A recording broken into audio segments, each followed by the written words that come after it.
อันขอเชิญนั่นเอ้ยสิสมพรกล่าวพระรัตนตรัยเป็นภาษาบาลีเนาะเจ้านะโมตัสสะภะคะวะโตอะระหะโตสัมมาสัมพุทธัสสะนะโมตัสสะภะคะวะโตอะระหะโตสัมมาสัมพุทธัสสะ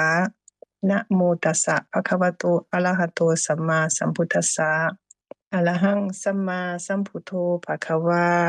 พุทธังภะคะวันตังอภิวาเทมิสวากขาโตภะคะวะตาธัมโมธัมมังนามัสสามิสุปฏิปันโนภะคะวะโตสาวกสังโฆสังฆังนะมามิสาธุ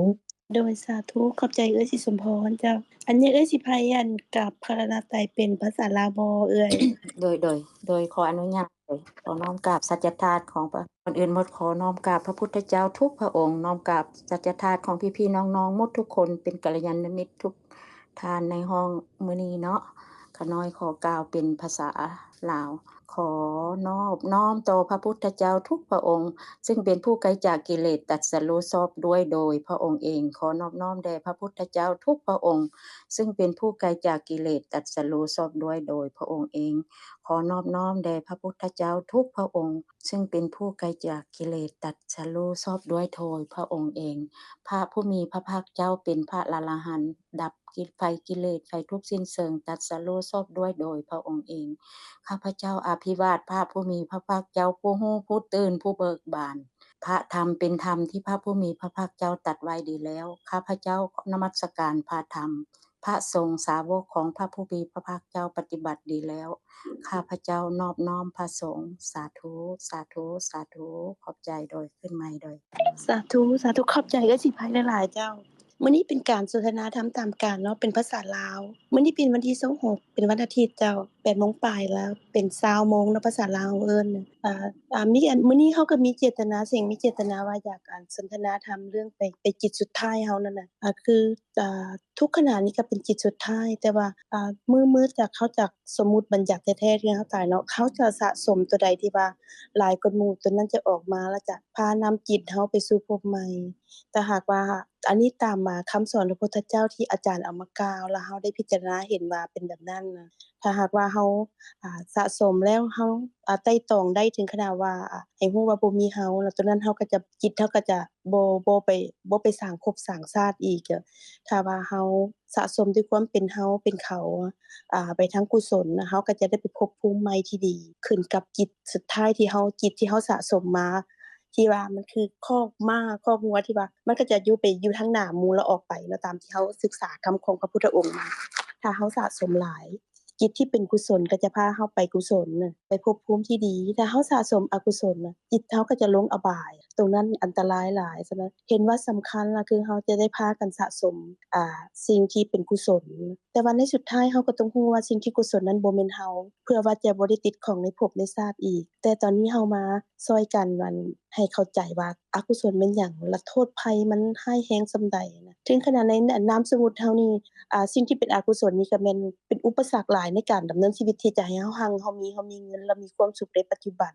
ที่ในนามสมมุติแต่ว่าที่มันร้ายแรงไปกว่านั้นคือมันติดตาม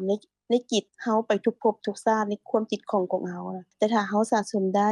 เฮาเข้าใจได้ก็สามารถเข้าใจถึงสภาวะธรรมที่เป็นกุศลนั้นบ่แม่นเฮาก็จะหมดภพหมดชาติไปคือเพิ่นว่าไปนิพพานนะแต่ว่ามันก็บ่แม่นเรื่องง่ายเพราะว่าเฮาสะสมในจิตนี่เนืองนอนในจิตที่เป็นหลายอสงไขยแล้วแต่ทุกเทื่อที่ว่ามันถูกเหตุปัจจัยที่พร้อมนั้นมันก็จะเกิดขึ้นทันทีเลยความต้องการความอยากและความโมโหคือความโทโสเนี่ยมันพร้อมที่จะเกิดขึ้นเลยซึ่งมันเป็นอันตรายหลายต่อในการดำเนินชีวิตแล้วก็คือสิ่งว่าละภพนี้ภพหน้าพร้อมอยากให้มาสะสมก็คือเพิ่นก็เว้ากันว่าคือต้นไม้แล้วเฮาจะเอาเชือกมามัดว่าแล้วดึงให้มันเนิ่มลงไปข้างเดียวถ้าพายุมาหรือว่าฮอดมันอายุไขมารากมันเน่ามันหยังมันก็จะลงข้างนั้นเลยแต่ถ้าหากเฮาบ่สะสมแบบนั้นบ่ดึงไว้แบบนั้นถ้าพายุมามันแล้วแต่สิปลิวไปคือเฮาบ่สะสมกุศลนี่ถ้าหากว่าฮอดมือเฮาไปจิตสุดท้ายน่ะ มันก็จะบ่ไปกุศลไปทางใดลงอบายหรือไปทางใดเฮาก็บ่ฮู้เพื่อความบ่ประมาทก็จะได้ขอความเมตตาทุกท่านมาสะสมจิตที่เป็นกุศลเพื่อไปภพภูมิที่ดีหรือว่าให้ฮู้ว่ากุศลนั้นบ่แม่นเฮาแล้วเฮาจะบ่ได้ไปติดของในวัฏฏะใหม่แต่ตอนนี้ก็จะมาซอยกันสะสมให้ฮู้ให้เข้าใจว่าอกุศลมันร้ายแรงส่ำใดแล้วเฮาสิเข้าใจได้จังใดซึ่งแต่ละขั้นตอนนี้มีความเข้าใจหลายทางมันสอนรับกันคำของพระพุทธองค์ซึ่งมันบ่แม่นความงมงายแต่อย่างใดเป็นความจริงในขณะเฮาสามารถรู้ด้วยตัวเฉพาะเองได้สามารถพิสูจน์ด้วยตัวเฮาเองว่ามันจริงหรือบ่จริงแล้วมันแท้ๆหรือบ่แม่นแท้แต่ว่าเฮาสิก้าวไปจุดนี้น่ะแสดงว่ามีผู้ใดอยากรู้ข้อมูลหรือว่าอันใดที่ว่าพิเศษบ่เฮาก็สามารถเอามา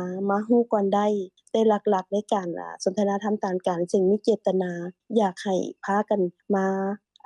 เข้าใจในอกุศลว่ามันเป็นจังได๋ล่ะเฮาจะเข้าใจเพิ่นได้จังได๋แล้วจะละได้จังได๋แต่ในระหว่างที่ว่าเฮาเฮ็ดอยู่นี่ก็ถ้าผู้อื่นมีประเด็นที่ว่าอยากรู้ก็เอามาสนทนาได้ซึ่งก็ยินดีซึ่งในนี้เฮาก็มีท่านอาจารย์นันสงบเนาะศาสตราจารย์สงบกับอาจารย์กัญจนาเพิ่นก็เป็น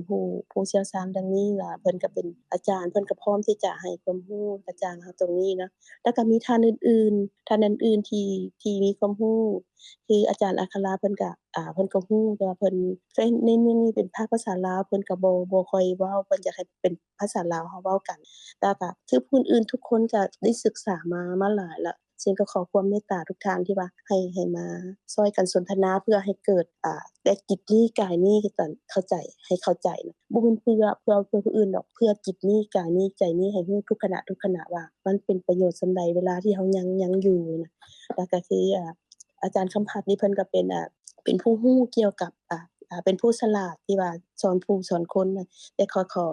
ขอบใจที่เข้ามาให้เป็นกำลังใจกันเด้อให้ได้เรียนรู้ไปพร้อมกันเนาะน้องอ้ายเนาะแล้วหรือว่ามีผู้ใดที่จะมีรู้อยากรู้ประเด็นอื่นที่เสียงกล่าวมาบ่หรือว่าตัวใดก็ขอความเมตตากล่าวขึ้นมาเลยนะเจ้า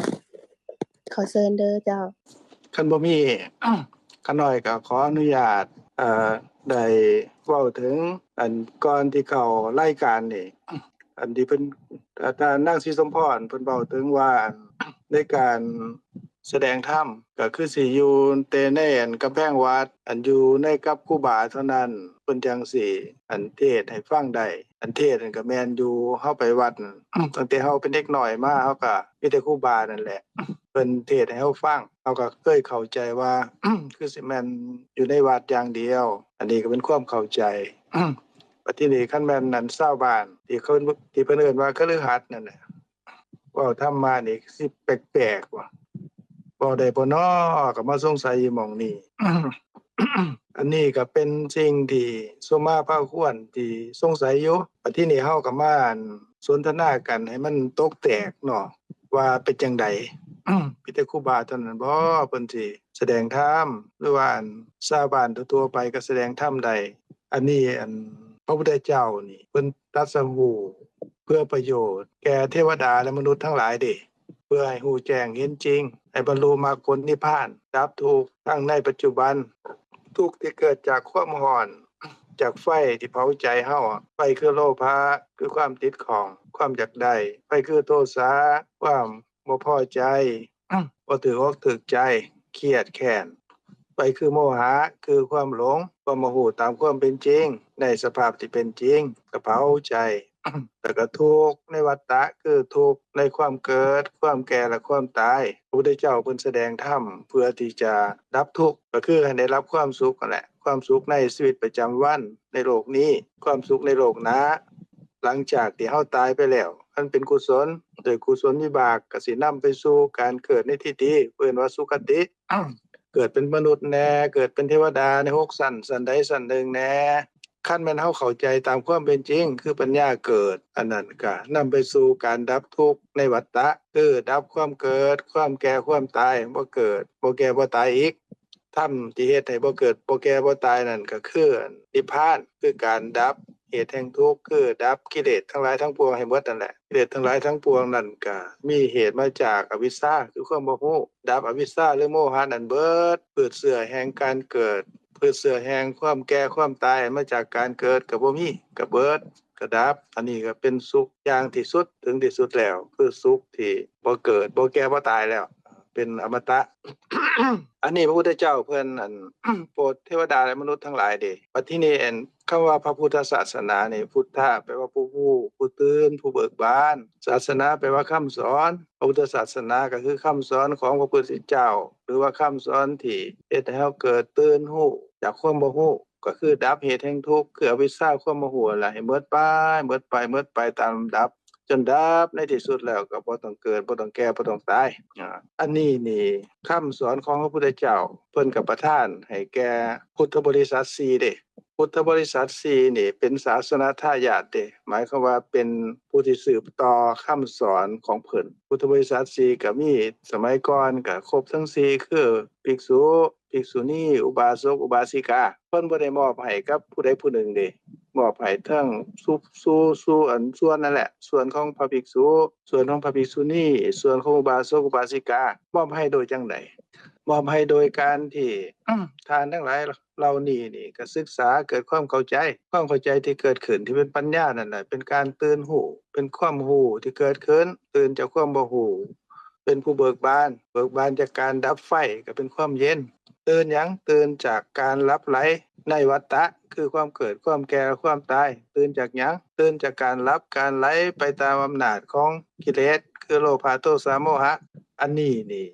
เฮาฟังพระธรรมแล้วเฮาเกิดความเข้าใจก็ได้ชื่อว่าพระพุทธเจ้าพระธรรมพระสงฆ์คือพระธรรมเกิดขึ้นในใจคือความเข้าใจเกิดขึ้นก็เป็นพุทธะเป็นผู้รู้เมื่อจิตที่ประกอบไปด้วยความเข้าใจถูกความเห็นถูกเป็นกุศลที่ประกอบด้วยปัญญานี้ก็ได้ชื่อว่ามีพระธรรมคุณอยู่ภายในแล้วก็มีพระพุทธคุณอยู่ภายในเพราะว่าเฮาตื่นรู้เด้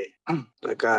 จิตที่ประกอบไปด้วยกุศลที่เป็นปัญญาเป็นพื้นฐานอันนี้นี่ก็เป็นจิตที่สงบจากอกุศลสงบจากกิเลสความประพฤติทางกายก็ดีทางวาจาก็ดีเป็นไปโดยความถูกต้องดีงามเกิดว่าสุจริตทางกายทางวาจาออกมาก็ได้ชื่อว่ามีพระพุทธคุณพระธรรมคุณสังฆคุณอยู่ภายในใจเด้อันนี้แหละก็ได้ชื่อว่าได้รับคำสอนคือพระพุทธศาสนานั้นเข้ามาอยู่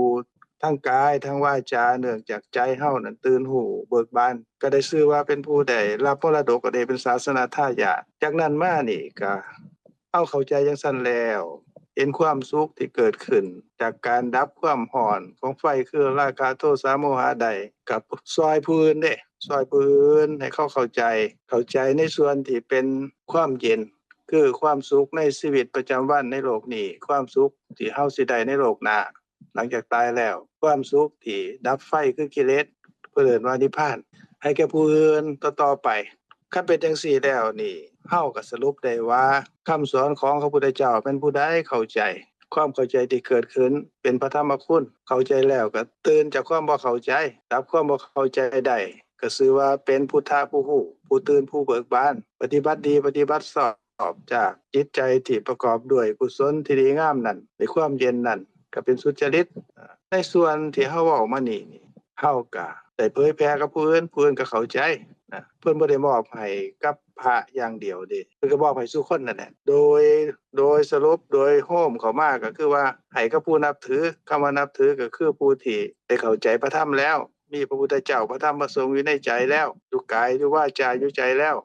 ก็ให้คนเหล่านั้นแหละมีคนพวกนึงเพิ่นสละอาคารบ้านเรือนออกไป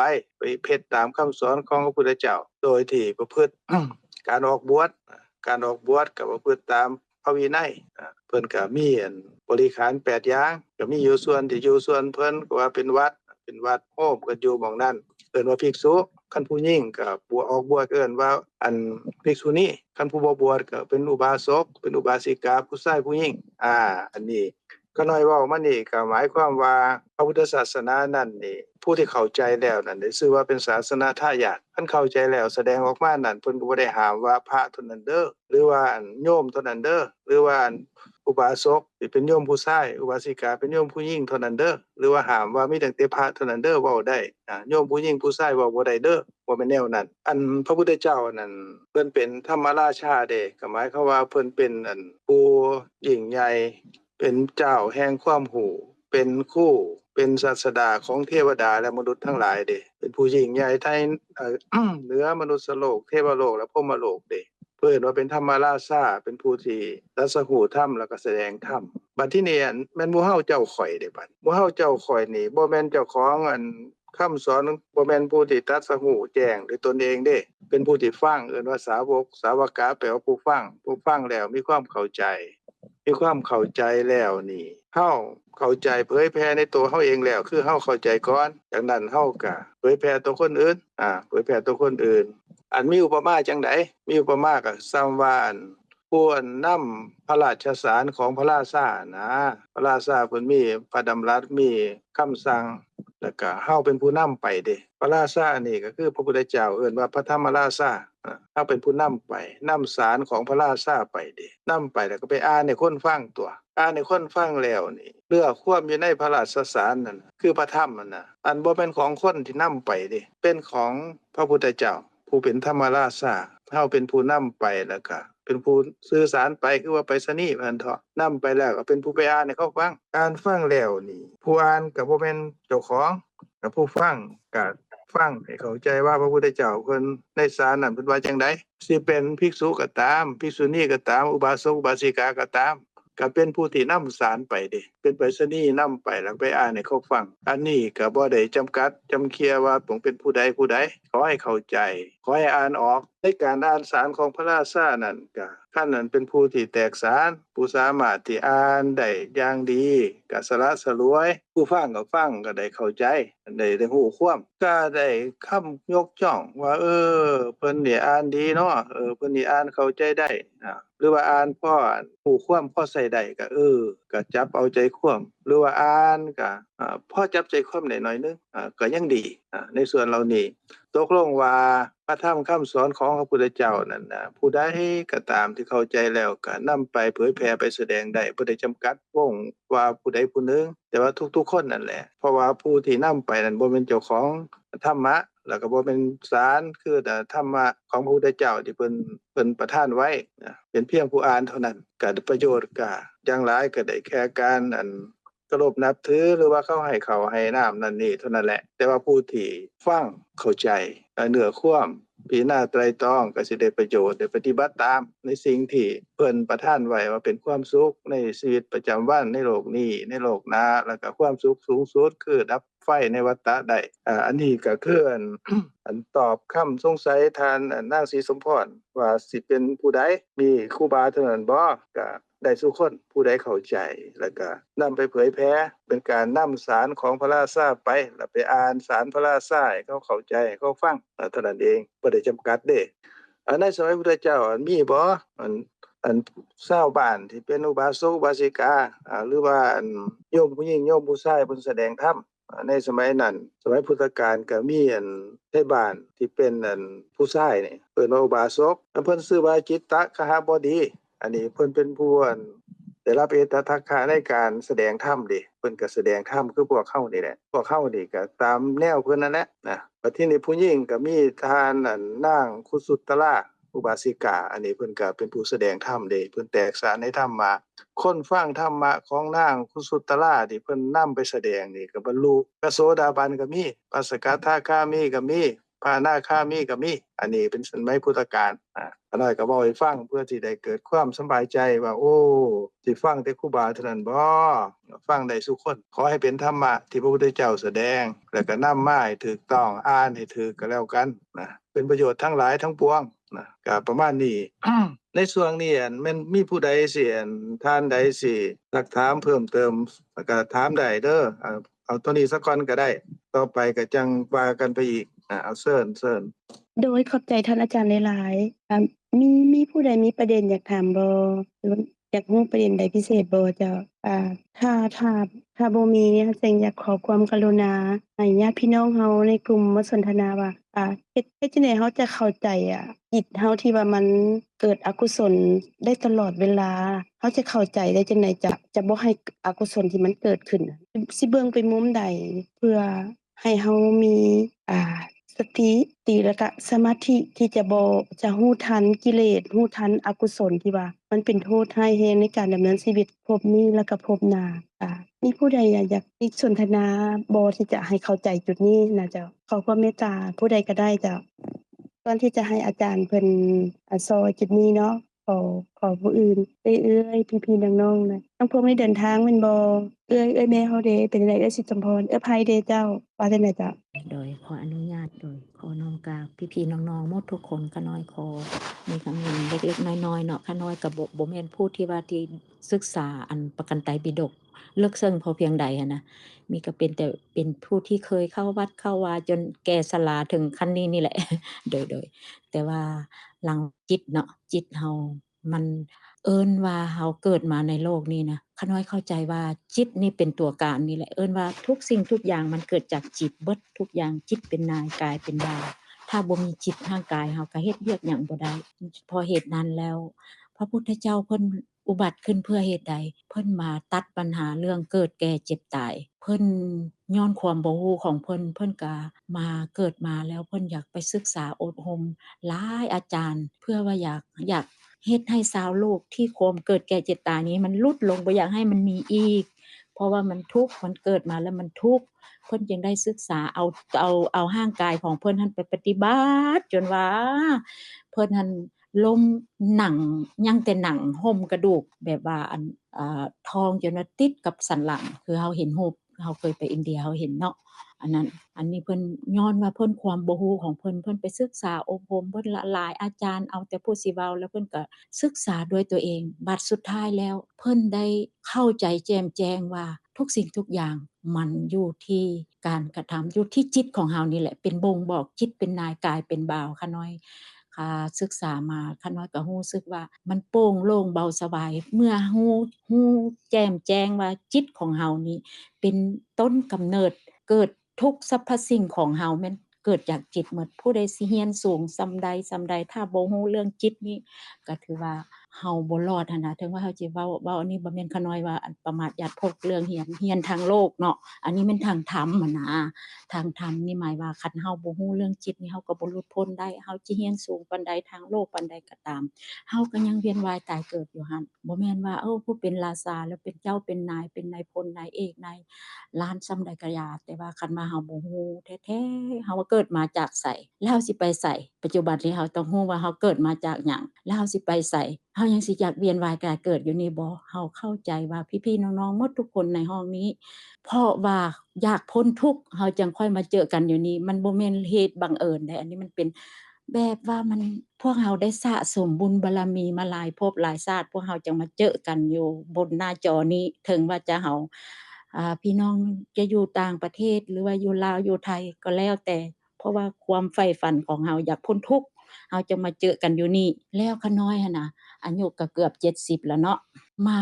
ศึกษามาแล้วขาน้อยก็เริ่มเข้าใจว่าโอ้เหตุเฮาทุกข์คุมื้อนี้ย้อนเฮายึดติดว่าตัวกูของกูนี่แหละร่างกายทุกสิ่งทุกอย่างอวัยวะ32อย่างทุกสิ่งทุกอย่างอันแต่หัวฮอดตีนนี่มันเป็นเพียงที่ว่าเฮามายืมอยู่ยืมใช้ซื่อนี่นะขาน้อยเข้าใจแบบนั้นเฮามายืมเขาใช้สมมุติว่าเฮามีปากจิตนี่บ่สั่งให้เฮาอ้าปากออกมามันก็บ่ปากออกได้แต่ว่าเฮาถามปากเฮาว่าปากนี่บ่แม่นเจ้าสมมุติว่ามือเนาะมือนี่แม่นมือเฮาบ่เฮาตีเอามือเบื้องหนึงมาฟาดมือเบื้องหนึงเจ้าเว้าออกโดยมือนี่บ่แม่นข้อยนะมันก็บ่เว้าหยังสมมุติว่าหัวเฮาก็เอาคำปั้นนี่ฟาดใส่หัวนี่หัวเองมันก็บ่เว้า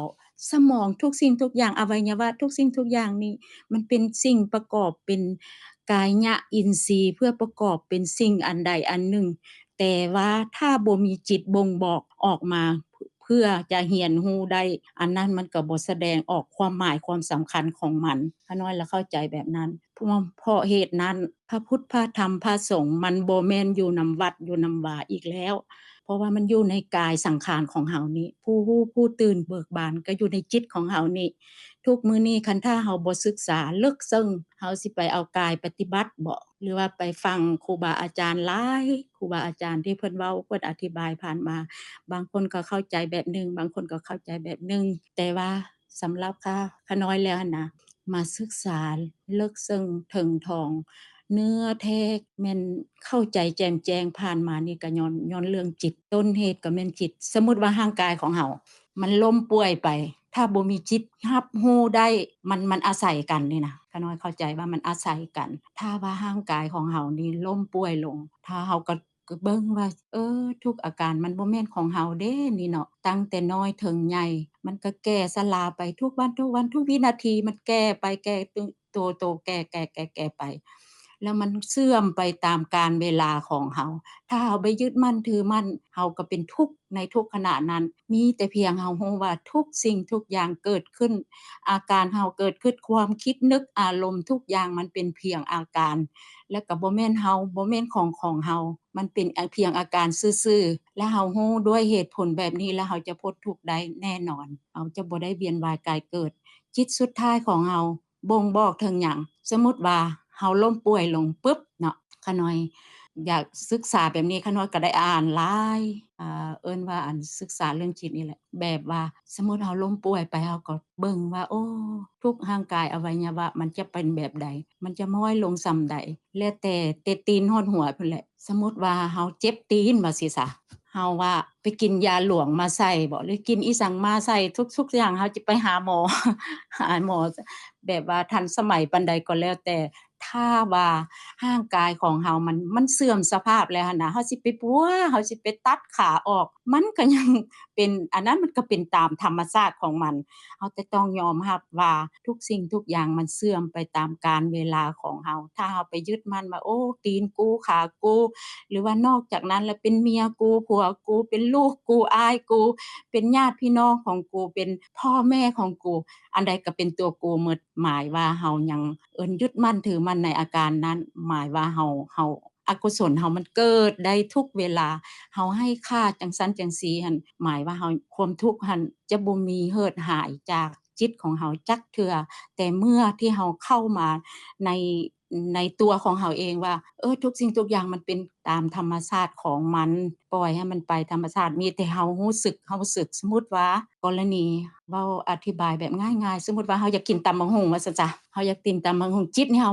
มันจึ๊กได้เขาเลยว่าสิกินแบบใดเนาะตำบักหุ่งเอาตำบักหุ่งลาวหรือไปตำบักหุ่งไทยแล้วเฮาก็จิตเฮามันเดาออกโลดว่าสิ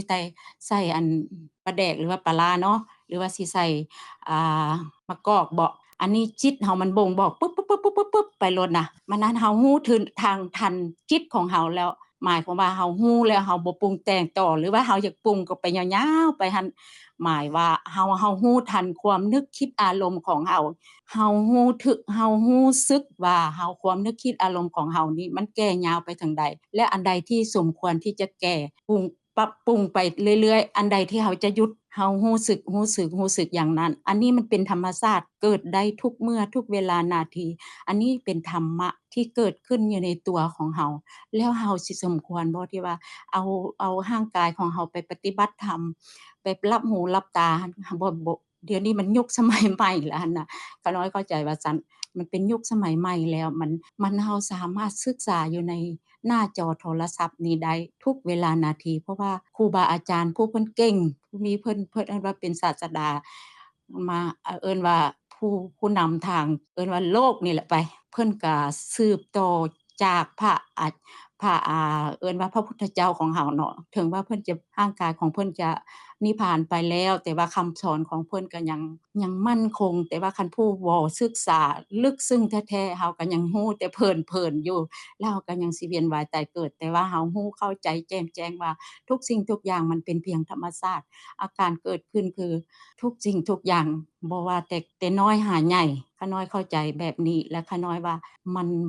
คันเฮาเข้าใจว่าเป็นธรรมชาติแล้วเฮาถือว่าเป็นธรรมดาที่สุดมันอยากตายก็ตายของเรื่องของมันเฮาก็รักษามันตามอาการของมันถ้าอันแบบนี้ที่เฮาจะพ้นทุกข์ได้อย่างแน่นอนชาตินี้โดยสาธุคันน้อยได้เว้าอีหยังไปผิดพลาดแนวใดก็ขออภัยนำทุกท่านโดยสาธุสาธุขอบใจเอ้ยสิไผหลายๆเจ้าขอบใจเด้อเอ้ยเด้อเป็นความคิดเป็นคำเว้าเป็นคำที่กล่าวที่ม่วนเอ้ยม่วนหลายจ้ะก็คือว่าจิตเฮาเนาะมันเกิดดับทุกขณะน่ะคือร่างกายเฮาก็ตายทุกขณะน่ะจ้ะแต่ว่าจังซี่ยังสิมีตายจากสมมุติบัญญัติอีกอยู่จ้ะคือเซ็งก็จะบ่เว้าตื่มนะจะขอให้ญาติพี่น้องในกลุ่มเฮาอันผู้ใดออก ความคิดความเห็นช่วยกันสนทนา เนื่องจากว่าเสียงก็เป็นผู้บ่ฮู้ทุกท่านก็เป็นผู้ที่มีความรู้หลายรู้น้อยเนาะเฮามาช่วยกันสนทนาเพื่อให้เข้าใจอกุศลนี่แหละสิ่งสำคัญซึ่งก็อยากให้เข้าใจอกุศลที่มันเกิดทุกขณะคือคำสอนของพระพุทธเจ้าเนาะถ้าเฮาบ่ได้ยินได้ฟังมาเฮาก็บ่ฮู้แล้วว่าการเฮาเกิดมานี่น่ะเฮาก็ว่ามันเป็นตัวเฮามีเฮาแต่พอเฮามาได้ยินคำสอนแล้วเฮาจึงรู้ว่าเฮาหลงผิดจริงๆมันบ่มีเฮามันบ่สามารถบังคับบัญชาได้มีแต่ความว่างเปล่าแล้วตอนนี้แหละเฮาจะเข้าใจสภาวะนี้ได้จังไดอาจจะได้เพิ่มจังไดซึ่งเมื่อก่อนบ่ฮู้เดี๋ยวนี้ฮู้ก็อกุศลมันยังเกิดอยู่เพราะว่าเฮายังบ่ทันได้เข้าใจสภาวะธรรมตามความเป็นจริงนั้นได้แล้วก็จะอาศัยการไตร่ตรองพิจารณาเลยอาศัยพี่น้องในกลุ่มอาศัยผู้ฮู้แล้วก็ฮู้น้อยฮู้หลายและผู้บ่ฮู้เลยจะมาช่วยกันพิจารณาเพื่อจะให้เข้าใจตรงนี้แล้วก็จะมีท่านอาจารย์เพิ่นก็จะคอยชี้แนะเบิ่งช่วยพวกเขาอยู่ขอเชิญเนาะผู้ใดก็ได้ที่ออกความเห็นช่วยกันว่าคิดจังไดอาจารย์คำภัทรมีความเห็นจังไดบ่จ้ะแล้วผู้อื่นๆก็ได้จ้ะเจ้าขอขอบใจที่เชิญข้าพเจ้านี้เข้ามาร่วมกลุ่มเป็นกลุ่มที่น่าสนใจหลายแล้วก็มีประโยชน์อีหลีเพราะว่านอกจากตัวผู้ค้าฟังผู้เดียวแล้วครับยังมีครอบครัวฟังนำก็เป็นบทเรียนที่ดีแล้วก็เวลาที่จัดนี่ก็พอดีเหมาะ บางคนก็กินข้าวไปนำฟังไปนำมันเป็นเรื่องดีเลยแหละขอบใจหลายๆผู้ที่เสียสละเนาะมาสนทนาธรรมแล้วก็มาแลกเปลี่ยนความรู้แล้วก็มาสั่งสอนผู้ค้านี่แม่นสนใจธรรมะมาดนละก็เข้าวัดอยู่แต่ว่าส่วนหลายจะฟังนำ YouTube และศึกษาแล้วพยายามปรับใส่ในชีวิต แต่ว่าคำถามก็คือ ทั้งถามทั้งอาจารย์ทั้งครูบาทั้งฝั่งไทยเนาะหรือว่าทั้งพี่น้องอยู่ฝั่งลาวนี้ว่าเฮาพอมีบ่มีหลักสูตรหรือว่ามีปึ้มที่ว่าเรียนเป็นขั้นขั้นที่1คล้ายๆว่าเฮาเรียนภาษาอังกฤษบทที่1เรียนอันนี้บทที่2เรียนอันนี้บทที่3จังซี่แล้วก็อยู่ได้ระดับใดนึงแล้วเฮาสามารถไปเผยแพร่ได้นะพอมีบ่ทั้งฝั่งไทยหรือฝั่งลาวมีปึ้มลักษณะนี้บ่เพราะว่าผู้ค้าหันมักไปเฮ็ดเวียกตามแข็งหรือว่าบางเทื่อก็ไปต่างประเทศบางเทื่อเฮาก็อยากไปนำเผยแพร่ให้ผู้ที่เขาสนใจเนาะเพราะว่าศาสนาพุทธเฮาเอิ้นว่าเป็นหนึ่งในศาสนาที่เฮ็ดให้คนมีสันติมีความสุขได้ง่ายก็เลยตอนนี้มีคนมาสนใจโดยเฉพาะเป็นต่างประเทศเนาะหรือว่าทั้งคนน้องๆอยู่ชนบททางไก่ซอกลีกหรือว่าเขาเป็นเผ่าอื่นที่บ่ได้มีเป็นศาสนาพุทธเป็นหลักนะบางเทื่อเฮาก็อยากเผยแพร่ตัวนี้เพราะฉะนั้นขอโทษหลายๆว่ามีปึ้มลักษณะนี้บ่ถ้ามีแนะนำให้ได้บ่ขอขอบใจโดยเข้าใจอาจารย์คำภัทรได้หลายเพิ่นก็เป็นผู้ที่มีความรู้มีปัญญาเนาะเพิ่นเป็นผู้สอนผู้คนนะสอนผู้ใหญ่แล้วแหละจากระดับประเทศเลยจ้ะเข้าใจอ้ายหลายๆจ้ะที่สนใจแบบนี้ซึ่งเพิ่นก็เป็นกรรมการในพุทธศาสนาลาวเด้ซึ่งก็บ่ได้มีความรู้หยังหลายนะต้องให้ผู้อื่นน่ะกล่าวแต่ว่าเสียงจะเขากล่าวหน่อยนึงเนาะไอ้พัดคันแม่นก็เอาบ่แม่นก็บ่เอาเนาะเพราะว่าพระพุทธเจ้าเพิ่นบ่ให้เชื่อเพิ่นให้เชื่อในสติปัญญาของเฮาในการไตร่ตรองฟังแล้วบ่ให้เชื่อถึงคำนั้นจะมีคนมาอ้างว่าเป็นคำของพระพุทธเจ้าเพิ่นก็บ่ให้เชื่อเพิ่นให้เชื่อในความมีสติปัญญาของพวกเขาเองปัญญาก็คือความเข้าใจถูกซึ่งความจริงตามความเป็นจริงน่ะแต่ก่อนพระพุทธเจ้าที่จะบังเกิดขึ้นน่ะมันมีอยู่แล้วมีเป็นปกติอยู่แล้วความจริงแต่ว่าเฮาบ่ฮู้ตามสภาวะธรรมตามความเป็นจริงแล้วพระพุทธเจ้าเพิ่นได้บังเกิดขึ้นมาเพิ่นจึงได้มาตรัสรู้และเพิ่นก็ได้ตรัสรู้ความจริง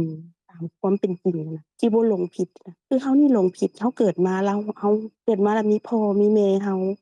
มีนางสิงมีผู้นั้นผู้นี้ออกสื่อน่ะเป็นเฮาน่ะอันนี้มันหลงผิดพระพุทธเจ้าเพิ่นตรัสว่าน่ะซึ่งความจริงมันบ่มีมันมีแต่ความว่างเปล่าแต่พระพุทธเจ้าเพิ่นได้มาบัญญัติขึ้นคือนี้อริยสัจ4ความจริงอันประเสริฐมีทุกข์มีสาเหตุแห่งทุกข์แล้วก็มี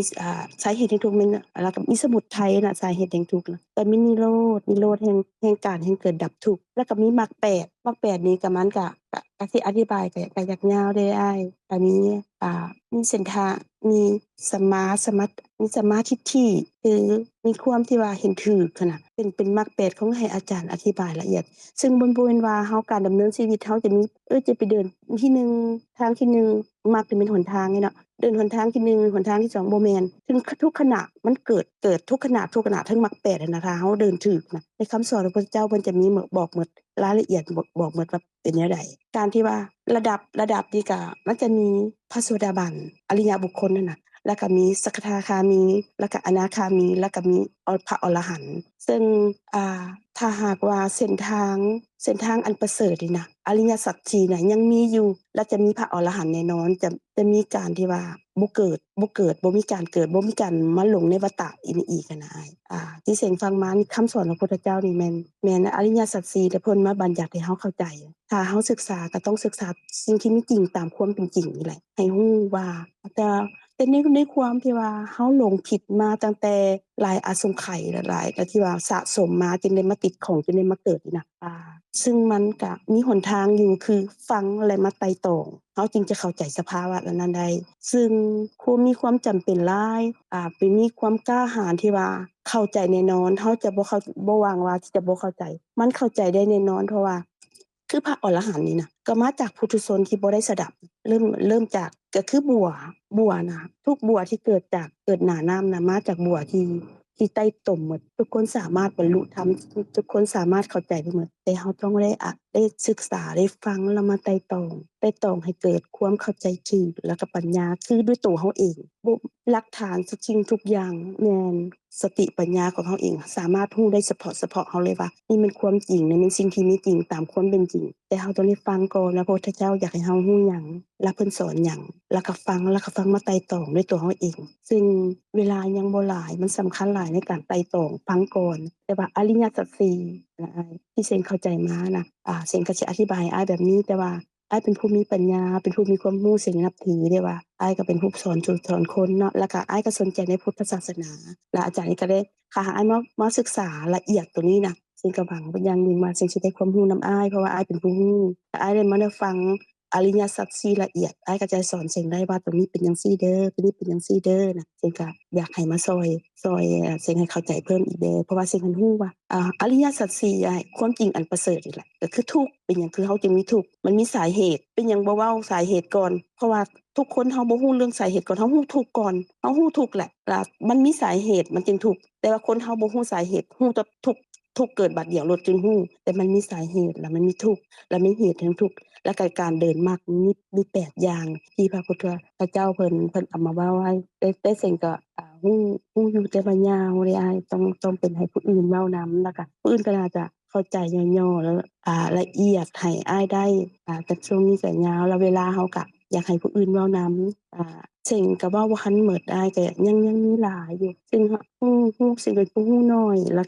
ก็อยากอธิบายแต่ก็บ่แจ้งเพราะว่าด้วยความที่ว่าเฮาปัญญายังบ่เกิดหลายหั้นน่ะอ้ายแต่ที่แน่ล่ะพระพุทธเจ้าตรัสสิ่งที่มีจริงตามความเป็นจริงซึ่งเฮานี่หลงผิดคือไอ้พัดก็ว่ามีไอ้พัดนั่นแหละอาจารย์คำพัดอาจารย์คำพัดมีลูกมีเมียซึ่งตัวนี้เป็นนามสมมุติ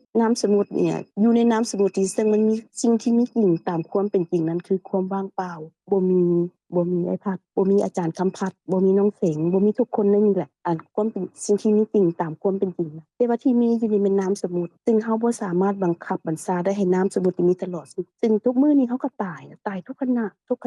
ณะแล้วบัดนั้นก็จะไปตายจากสมมุติบัญญัติคือร่างกายเฮานี่ก็บ่ต่างอีหยังกับหม้อดินเนี่ยก็คือเฮาจะบำรุงรักษาปานใดก็อย่ามาก็จะอยู่ดีแบบแต่ว่าฮอดมื้อก็ต้องแตกสลายแต่ว่าจิตนี้สำคัญถ้าหากว่าเฮายังยึดว่ามีเป็นของเฮาหม้อเฮาอิหยังของเฮาอยู่นี่เราก็จะไปพบใหม่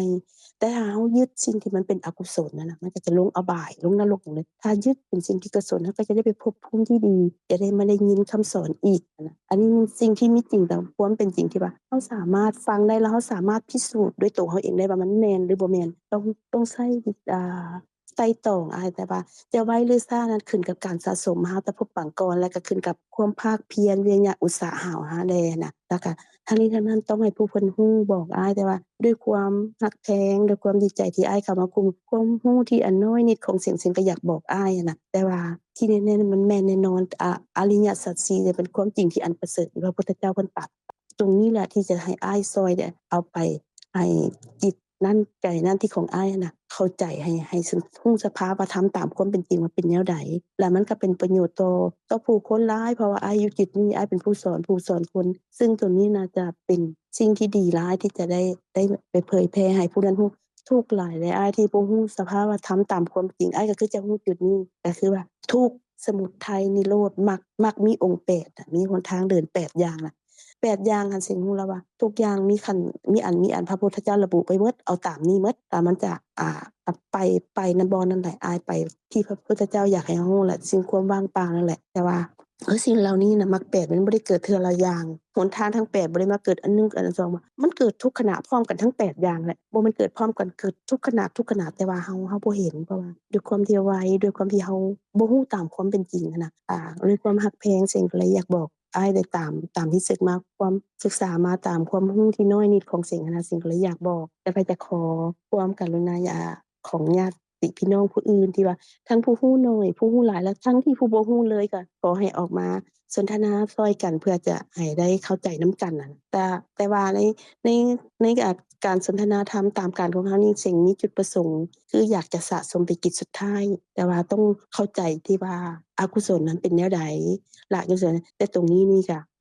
บ่เร่งรัดค่อยๆไปถ้าว่าหากว่าอ้ายเพิ่นอยากรู้จังซั่นก็ขอความเมตตาผู้อื่นเอามาเว้าแต่จังไดมันก็นอนอยู่ในอันเดียวกันนี่แหละสิ่งที่สะสมไปจิตสุดท้ายก็นอนอยู่ในอริยสัจ4ความจริงอันประเสริฐคือเก่าจ้ะเว้าจังไดก็บ่ม่อมไปจากอริยสัจ4อันประเสริฐที่พระพุทธเจ้าเพิ่นตรัสรู้ก็เป็นอริยสัจ4อันความจริงอันประเสริฐนะเจ้าขออนุญาตผู้อื่นเพิ่มเนาะขอเชิญเด้อเจ้าขอโอกาสกราบท่านอาจารย์ทั้งสองแล้วก็กราบสวัสดีพี่ๆน้องๆทุกท่านมื้อนี้จริงๆก็อาจสิบ่ได้มีหยังเพิ่มเติมดอกจากที่พี่ๆน้องๆหรือว่าท่านอาจารย์เพิ่นได้กล่าวมาแต่ว่าก็อยากมาแสดงความปรับปลื้มนะที่ได้เข้ามาอยู่ในกลุ่มนี้แล้วก็ได้มีกลุ่มนี้ขึ้นมามีการสนทนาเป็นภาคภาษาลาวได้มีความซาบซึ้งอยู่อย่างว่าศาสนาพุทธเฮานี่เนาะตอนนี้เพิ่นก็มีผู้ที่ใฝ่ศึกษาหลายเป็นที่สนใจหลายทั่วโลกเพราะว่าคักๆก็อยู่ในส่วนทางเอเชียเฮาก็คือไทยลาวเขมรพม่าเฮานี่แหละแต่ว่าสิ่งที่สำคัญที่สุดก็คือเพิ่นก็ถ่ายทอดไปในหลายๆภาษาพวกเฮาได้มีโอกาสเป็นบุญหลายที่ได้มาได้ยินได้ฟังในภาษาของเฮาซึ่งเป็นภาษาซึ่งแฮงฟังเนาะตั้งแต่ต้นมาบ่ว่าเฮากล่าวกันมานี่พวกเฮาก็อยู่กันหลายหม้องหลายที่ก็ต้องขอบอกขอบใจน้องเสียงหลายน้องพรและน้องพงษ์เนาะเพิ่นก่อตั้งห้องนี้ขึ้นมาพร้อมทั้งได้รับความเมตตาจากท่านอาจารย์แล้วก็ได้ที่จะเอาพระธรรมจากซึ่งท่านอาจารย์สงบอาจารย์กัญจนานี่เพิ่นได้ศึกษาอย่างหลายเพิ่นสอนนำมาอยู่ในมหาวิทยาลัยสงฆ์อยู่ในเมืองไทยเพิ่นก็มีความรู้เพิ่นมีความเชี่ยวชาญแล้วก็เป็นบุญของหมู่เฮาที่ได้เพิ่นเข้ามาเอาพระธรรมคำสอนของพระอรหันตสัมมาสัมพุทธเจ้าซึ่งบรรจุไว้ตอนนี้ก็มีอันแน่นอนว่ามีอยู่ในที่เฮาอ้างอิงได้ก็คืออยู่ในพระไตรปิฎกซึ่งก็มีการจัดพิมพ์ขึ้นมาแล้วอย่างที่ท่านอาจารย์คำปัดพื้นฐานเนาะว่าสิเอาหยังน้อไปเผยแพร่ว่าซั่นอันนี้ก็คงอาจารย์สงบเพิ่นก็คือสิมากล่าวเนาะว่าอีหยังแน่เพิ่นสิเอาไปซอยกันเผยแพร่ได้แน่จริงๆเพิ่นก็มีหลายเหลือเกินเนาะคันอยู่ทางฝั่งไทยก็สิมันคือจังว่าเก่า11เล่มรวมทั้งอรรถกถานำอันนี้ก็เป็นเรื่องใหญ่เรื่องหลายแต่ว่าหลักๆแล้วพระพุทธเจ้าเพิ่นตรัสสอนหยังเฮาไว้นี่อาจารย์เพิ่นก็สิมาฮวบร่วมให้หมู่เฮาฟังแต่ว่าโดยตัวขน้อยเองนี่มีความซาบซึ้งอยู่อย่างว่าได้มาอยู่ในกลุ่มนี้และได้มาฟังในภาษาของขน้อยเองคืออยู่ทางภาษาอีสานนี่เนาะแล้วก็เห็นความงดงามของภาษาลาวซึ่งทั้งพี่น้องฟังลาวนี่บ่ว่าเพิ่นทั้งอยู่ในลาวนำแน่หรือแม่นเพิ่นไปอยู่ต่างประเทศคือกันบ่ว่าทั้งฝรั่งแน่เนาะอยู่ทั้งอเมริกาก็มีที่มีอยู่ในกลุ่มหมู่เฮาแต่ว่ามันอาจสิยังบ่ทันเข้ามาร่วมพวกเฮาไปอยู่ทางใดก็ยังมีความรักอยู่ในภาษา แล้วก็ยังเห็นความงดงามในการเฮานำเอาภาษาของเฮาซึ่งเป็นของพ่อของแม่ของบรรพบุรุษเฮามานี่เอามาใช้ในการสนทนาธรรมะแล้วก็ขน้อยเองนี่มีความรู้สึกว่ามีความซาบซึ้งเพราะว่าอีหยังเพราะมันเป็นภาษาเฮาแล้วมันแจบใจเฮาน่ะนะเวลาเฮาสนทนาเพราะว่าคำหยังคือกันนี่มันสิลงในใจเฮามันสิจดจำได้เพราะว่าแต่เฮาเกิดมาเฮาก็ได้ยินคำนี้เพราะฉะนั้นการจำอีหยังต่างๆก็สิง่ายอันนี้คือก็ในความประทับใจแล้วก็พี่ๆน้องๆที่เขามาร่วมกันนี่ก็มีแต่ผู้ที่มีความตั้งใจฮู้น้อยหลายต่างกันบางคนก็ขน้อยเองก็เฮาก็ศึกษาหรือว่าผู้อื่นเพิ่นก็ศึกษามาแล้วเฮาก็มาคอยฟังนำกันถามเฮามีอีหยังมาเฮาก็ถามครูบาอาจารย์เพิ่นก็คอยให้เฮาแจ่มแจ้งไปอันมีความปรับปรื้มหลายแล้วก็เห็นความตั้งใจอีหลีดีใจอีหลีขน้อยในจุดนี้น่ะเนาะแต่นี่ก็คือว่านี่ล่ะว่าพวกเฮาศึกษามานี่อีหยังน้อคือจังตอนยังน้องพรเพิ่นเริ่มมาแต่ต้นว่าแต่อันสิมีแต่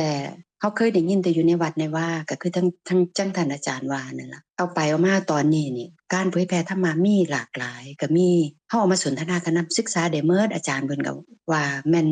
หมู่เฮาเป็นคฤหัสถ์นี่พวกเฮาก็เอามากล่าวมาสนทนากันได้ก็เป็นสิ่งที่เป็นมงคลทั้งนั้นเฮาฟังพระนำฟังผู้เพิ่นที่มีความรู้นำเพราะว่าทุกสิ่งทุกอย่างก็คือนำจุดประสงค์ก็คือคำสอนของพระพุทธเจ้าสินำเฮาออกจากทุกข์ดับทุกข์ม่วนหลายที่อันได้สิไผเพิ่นมาเว้าเนาะว่ามันเนี่ยเพิ่นเกิดการพิจารณาแล้วนะเห็นถึงการเพิ่นพิจารณาอยู่มันบ่มีหยังดอกก็เหมือนที่น้องเสงว่าเอาไปเอามานี่แหละพวกเฮาเนี่ยมาเบิ่งมาพิจารณาว่าสิ่งมันเกิดขึ้นสิ่งที่มันเป็นไปเนี่ยมันก็มีจิตนั่นล่ะอัน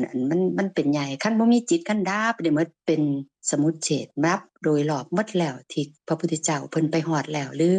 พระ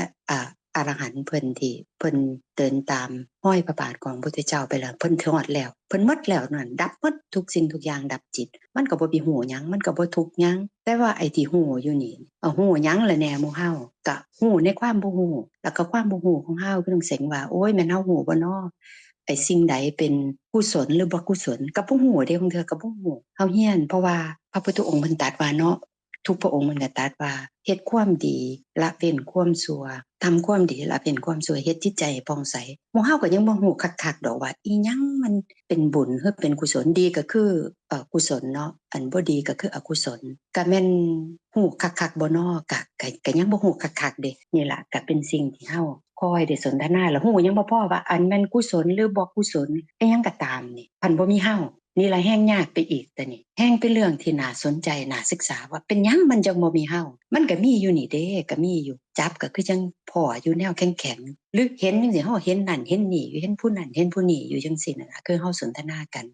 มันก็ยังมีความเป็นตัวเป็นตนทั้งที่มันก็บ่ได้มีหยังตามที่พระพุทธองค์เพิ่นสอนมันก็เป็นเพียงเอามาประโคมกันซื่อๆไว้ตัดแขนตัดขาตัดผมตัดเล็บขนผมขนเล็บฟันหนังหยังพิจารณาออกไปแล้วมันก็บ่มีหยังแค่ซุ่มนั่นเอามาโฮมกันซื่อๆสุดท้ายบ่มีหยังซับทุกข์เป็นทุกข์เป็นหมดพระพุทธเจ้าเพิ่นว่าเป็นหยังล่ะทุกข์เฮาก็ยังบ่ต้องฮู้อีกเด้นี่ล่ะคืออริยสัจ4คือน้องเสงว่าทุกข์สมุทัยนิโรธมรรคทุกข์เฮาควรกำหนดฮู้ว่าซั่นกำหนดจังไดน้อจังอยู่ไสล่ะมันทุกข์ก็คือจังสุขอยู่ตอนนี้เฮาก็เป็นเฮาเห็นพี่เห็นน้องม่วนซื่นสุขอยู่เด้นะสมุทัยควรละว่าซั่นแม่นอีหยังล่ะสมุทัยเหตุของทุกข์นิโรธว่าซั่นคือความดับทุกข์คือนิพพานมรรคแนวทางไปเฮ็ดจังได๋เฮาจึงสิเลิศหม้องหันนี่ล่ะก็เป็นสิ่งที่ควรสิพิจารณาขั้นตอนก็คือสิหลายคักอยู่กว่าสิไปฮอดหม้องหันน่ะขั้นบ่ซั่นก็คือสิคู่ผู้คู่คนก็คือสิไปถึงได้ง่ายๆอันนี้ก็ต้องได้อาศัยการฟังแล้วยังบ่พอเฮาต้องได้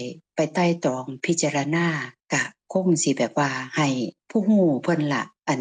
มานำทางหมู่เฮาผู้ฮู้ยิ่งใหญ่ที่สุดก็คือพระอรหันตสัมมาสัมพุทธเจ้าผู้เป็นศาสดาและผู้ฮู้ต่อมาก็คือครูบาอาจารย์หมู่เฮาเพิ่นผู้ใดศึกษาเพิ่นผู้ใดอันบ่ว่าทั้งปริยัติหรือว่าปฏิบัติมาแล้วนี่ล่ะสิมาแนะนำเฮาอันนี้ขน้อยก็มีอันความคิดเห็นตอนนี้เนาะจริงๆก็เป็นความอันอยากขึ้นมาเว้าด้วยความปลาบปลื้มเท่านั้นล่ะที่ในกลุ่มพี่ๆน้องๆในตอนนี้ก็คงสิมีเท่านี้ก่อนขน้อยก็เรียนเชิญท่านผู้อื่นคือว่ามีผู้ใดคันบ่มีผู้ใดก็จังสิได้กราบเชิญท่านอาจารย์สงบเนาะน้อง น้องเสงหรือว่าซั่นก็ว่าจังได๋น้องเสง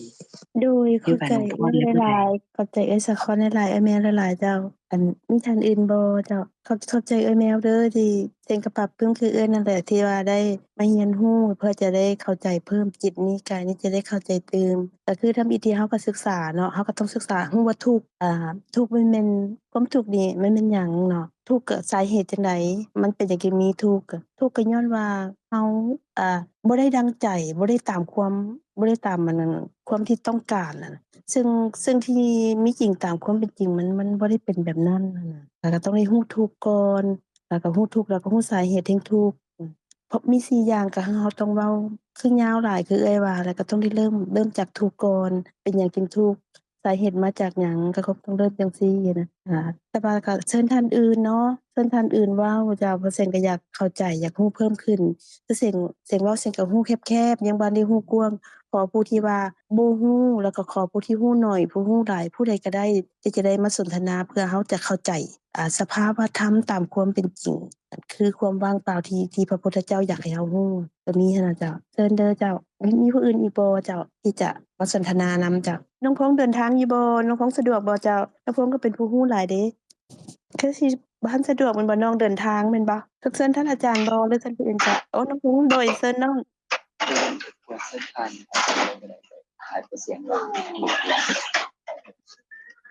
โดยน้องพงษ์บ่สะดวกก็เดินทางถ้าบ่มีผู้อื่นคงต้องเชิญท่านอาจารย์แล้วล่ะเนาะเอ้ยสิสมพรมีหยังบ่เอ้ย ก็ยังบ่มีเนาะ ต้องเชิญท่านอาจารย์นั่นแหละตอบคำถามอาจารย์คำพัดเนาะเชิญน้องหน่อยว่าจังได๋หรือว่าเรานอนหลับแล้ว ฟังอยู่ค่ะอาจารย์ฟังอยู่ มีหยังที่มีหยังสิล่มก็เนี่ยบ่ได้ยินเสียงเลยนี่ โดย ว่าจังได๋ ก็ฟังอยู่โดย อ้าว ฟังทุกท่านลงอยู่ อันทุกท่านเพิ่นเว้ามานั้นน้องหน่อยว่าจังได๋เข้าใจจังได๋ เข้าใจว่าการรับฟังทั้งเอ้ยสิไผเนาะแล้วก็เสียงเอ้ยแมวเอ้ยพรก็เข้าใจว่าทุกอย่างมันเกิดขึ้นแล้วก็ดับไปเนาะคำสั่งสอนของพระพุทธเจ้าคือเอ้ยสิงเว้าหั่นแหละเราอาจจะศึกษาจากคำว่าทุกข์เพราะทุกคนรู้หมดทุกคนว่าตัวเองมีความทุกข์สินะจากนั้นเขาจะไปเบิ่งสาเหตุว่ามันเป็นหยังนะก็คือเอ้ยไผว่ามันมาจากจิตเราจิตล้วนๆถ้าเราบ่ฮู้ว่าอันนี้เป็นเราบ่มีเราบ่มีผู้อื่นมันก็จะดับทุกข์ตัวนี้ได้แต่ว่าก่อนจะดับได้ก่อนจะเฮ็ดฮอดจุดนี้ได้มันก็ต้องได้สะสมคืออาจารย์เว้าทุกเทื่อแล้วเสียงเนาะว่าเราสะสมไปจังได๋มันก็ไปแบบนั้นคืออาทิตย์ที่แล้วที่ข้าน้อยได้ถามอาจารย์ไปว่าในบางสถานการณ์เราสามารถควบคุมได้เราให้อภัยได้เราคิดถึงได้ว่าให้อภัยมันเดี๋ยวมันก็ดับไปเดี๋ยวมันก็จบไปมันเกิดขึ้นแล้วดับไปเนาะแต่ว่าในสถานการณ์ที่มันขับขันเกิดขึ้นกระทันหันมันยากที่จะควบคุมบ่ทันเนาะแล้วก็อาจารย์ก็ให้คำกระจ่างแจ้งที่แบบว่ามันต้องได้สะสมเด้คือมันเกิดเหตุฉุกเฉินแล้วเราต้องได้ใช้เงินเราบ่ได้สะสมเงินมาเราก็บ่สามารถแก้ไขตัวนั้นได้ก็อันเดียวกันที่เหตุการณ์มันขับขันเกิดขึ้นถ้าเราสะสมมาตลอดว่าบ่มีเราบ่มีเขาก็สามารถควบคุมได้ควบคุมตัวเราเองได้บ่ให้เราเกิดโทสะด้วยอันนี้ฟังมาหลายเทื่อเนาะข้าน้อยก็ยึดได้ตัวนี้แหละว่าบ่มีเราก็คือเป็นจุดที่ดับทุกข์ทุกอย่างมันเกิดขึ้นและถูกเบียดเบียนด้วยการดับไปอันนี้สิ่งที่รับรู้และสิ่งที่ยังต้องเฮ็ดอยู่ก็คือความสะสมให้ตัวเองมีบารมีหรือมีความเข้าใจเพียงพอที่จะรับมือกับทุกอย่างที่มากระทบโดยท่านอาจารย์อันนี้แม่นข้าน้อยยังไต่ตองอยู่ตลอดเวลาโดยโอ้เนี่ยมาถูกทางอันนี้เป็นหัวใจสาธุของความจริงที่อันน่ะเป็นสิ่งที่น่าอนุโมทนาทุกผู้ทุกคนที่บอกมาทั้งหมดเนี่ยเป็นสิ่งที่น่ายินดีหลายอนุโมทนากับท่านทั้งหลายที่ท่านได้แสดงความเข้าใจในพระธรรมแล้วก็นำออกมาแบ่งปันกันเนาะได้พิจารณาได้หลายแง่หลายมุมให้เกิดความเข้าใจอันนี้แหละเป็นการที่พระพุทธเจ้าเพิ่นประทานพระพุทธศาสนาไว้ ในมือของพวกเฮาล่ะเด้คำว่าในมือก็หมายความว่าอยู่ในใจของแต่ละคนมีความเข้าใจเกิดเผยแพร่เจ้าของก่อนก็คือเข้าใจนั่นแหละเข้าใจแล้วเฮาสิเว้าให้ผู้อื่นฟังเฮาก็ต้องเข้าใจก่อนคิดก่อนพิจารณาก่อนเฮาเว้าหูเฮาก็ได้ยินก่อนเผยแพร่พระธรรมก็คือเผยแพร่ให้เฮานั่นล่ะก่อนจากนั้นผู้อื่นเพิ่นก็ได้ยินเพิ่นเกิดความเข้าใจพิจารณาไตร่ตรองเพิ่นเว้าต่อไปอีกเพิ่นก็ต้องพิจารณาเข้าไตร่ตรองเกิดความเข้าใจนั่นแหละแล้วก็เว้าออกมาก็เผยแพร่ไปจังซี่อันนี้ก็คือตามลำดับตั้งแต่สมัยพุทธกาลพู้นเด้จนมาฮอดหมู่เฮานี่แหละนี่ก็คือตอกย้ำให้เฮาได้เห็นว่าพระพุทธศาสนานั้นนี่บ่ได้ผูกขาดกับกลุ่มใดกลุ่มหนึ่งเป็นสาธารณะทั่วไปกับทุกคนบ่ฮู้บ่เข้าใจแล้วก็เว้าให้ผู้อื่นฟังผู้อื่นฟังแล้วเข้าใจก็ต่อกันไปเรื่อยๆก็เป็นจังซี่ล่ะนี่เป็นสิ่งที่น่าปิติยินดีหลายกับสุหูทุกคนสุท่านที่มาร่วมกันในการสนทนาพิจารณาไตร่ตรองพระธรรมอันประเด็นที่ท่านทั้งหลายได้เว้ามานี่ก็เป็นสิ่งที่ควรค่าแก่การพิจารณาไตร่ตรองในการศึกษาธรรมะในการศึกษาความจริงที่พระพุทธเจ้าเพิ่นประทานไว้ส่วนท่านอาจารย์คำผัดเนี่ยเพิ่นเว้าถึงในส่วนว่ามีตำรับตำรามีคัมภีร์หยังบ่ในการที่นำไปเผยแพร่เพราะว่าเพิ่นก็เดินทางไปต่างประเทศมีหมู่มีพวกหลายในวงการศึกษาก็ดีในวงการประเทศศาสตร์การบริหารหรือว่าในวงการต่างๆหรือว่าชุมชนต่างๆเพิ่นก็เข้าถึงหมดเพิ่นก็อยากเผยแพร่อันนี้ก็เป็นเจตนาที่ดีงามเด้เป็นตาอดซ้อนว่อนใจหลายเจตนาเพิ่นบริสุทธิ์ดีงามใน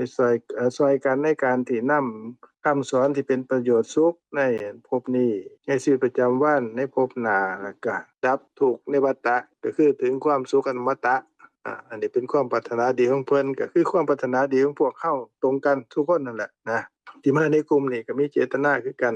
แต่ว่าตำราที่เพิ่นว่านั่นก็คือท่านนางศรีสมพรนางสาครน่ะเพิ่นเว้าก็คือรวมลงในพระไตรปิฎกกับอรรถกถาภาษาลาวเฮาก็คือสิมีอยู่นะมีอยู่ดอกภาษาลาวเฮาก็มีพระไตรปิฎกอรรถกถาแต่ว่าหลายจำนวนหลายอยู่ในหั้นบัดทีนี้คันทางฝั่งประเทศไทยนี่ก็มีท่านอาจารย์สุสีปุญญานุภาพเพิ่นย่อพระไตรปิฎกกัน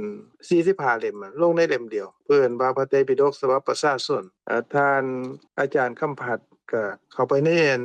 ใน Google หรือว่าในเว็บไซต์ก็ได้มั้งเนาะในส่วนนั้นก็สิมีว่าพิมพ์เข้าไปว่าพระไตรปิฎกฉบับประชาชนอันนั้นก็สิรวมเพิ่นสิย่อมาที่เป็นคำย่อๆท่านคำผัดท่านก็เข้าไปเบิ่งในหั้นย่อๆเป็นหัวข้อสั้นๆอันใดที่ท่านถืออกถือใจท่านจังขยายออกแล้วก็นำออกมาย่อให้มันสอดคล้องกับการที่ท่านสินำเข้าไปเผยแพร่อาจสิย่อลงมาให้มันเป็นส่วนของศีลของสมาธิของปัญญาเพิ่นแสดงไว้จังใดเนี่ยเฮาก็เอานั่นน่ะเป็นคัมภีร์ต้นคัมภีร์เข้าเป็นปฐมภูมิเฮาก็ย่อออกมาแล้วก็เป็นธรรมที่ท่านรวบรวมเองนั่นแหละเพราะว่าท่านก็เป็นผู้เชี่ยวชาญในการวิจัยในการค้นคว้าในการรวบรวมอยู่แล้วก็บ่ยากสำหรับเพิ่นดอกข้าน้อยแนะนำก็คือ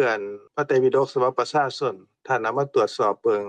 ในส่วนที่แสดงถึงศีลถึงสมาธิถึงปัญญาท่านนำพระสูตรออกมาแล้วท่านก็อธิบายในส่วนนั้นเฮ็ดย่อๆเป็นตำราเป็นหนังสือเป็นเล่มๆสั้นๆก็ได้นะเล่มหนึงจัก60หน้า50หน้า30หน้าก็แล้วแต่ท่านนั่นแหละนะอันนี้ก็สิเป็นความเข้าใจของท่านแล้วก็ท่านก็นำไปเผยแพร่ให้เหมาะสมย่อยออกมานะอันนี้ข้าน้อยก็แนะนำท่านอันที่ผ่านมาข้าน้อยก็เฮ็ดจังซั่นคือกันในส่วนที่เฮาเห็นสมควรอย่างสิงฆาลกสูตรนี่เพิ่นเว้าถึงวินัยของคฤหัสถ์คำว่าวินัยของคฤหัสถ์ก็คือเป็นแบบอย่างในการดำรงชีวิตนำมาซึ่งความสุขความเจริญผู้ที่เป็นคฤหัสถ์ญาติโยมอุบาสกอุบาสิกาเพิ่นสอนให้หมดอันนี้นี่ก็สิเป็นคัมภีร์ที่สำคัญเด้ท่านอาจารย์คำผัดในสิงฆาลกสูตรนั่นน่ะเพิ่นสิสอนเรื่องของ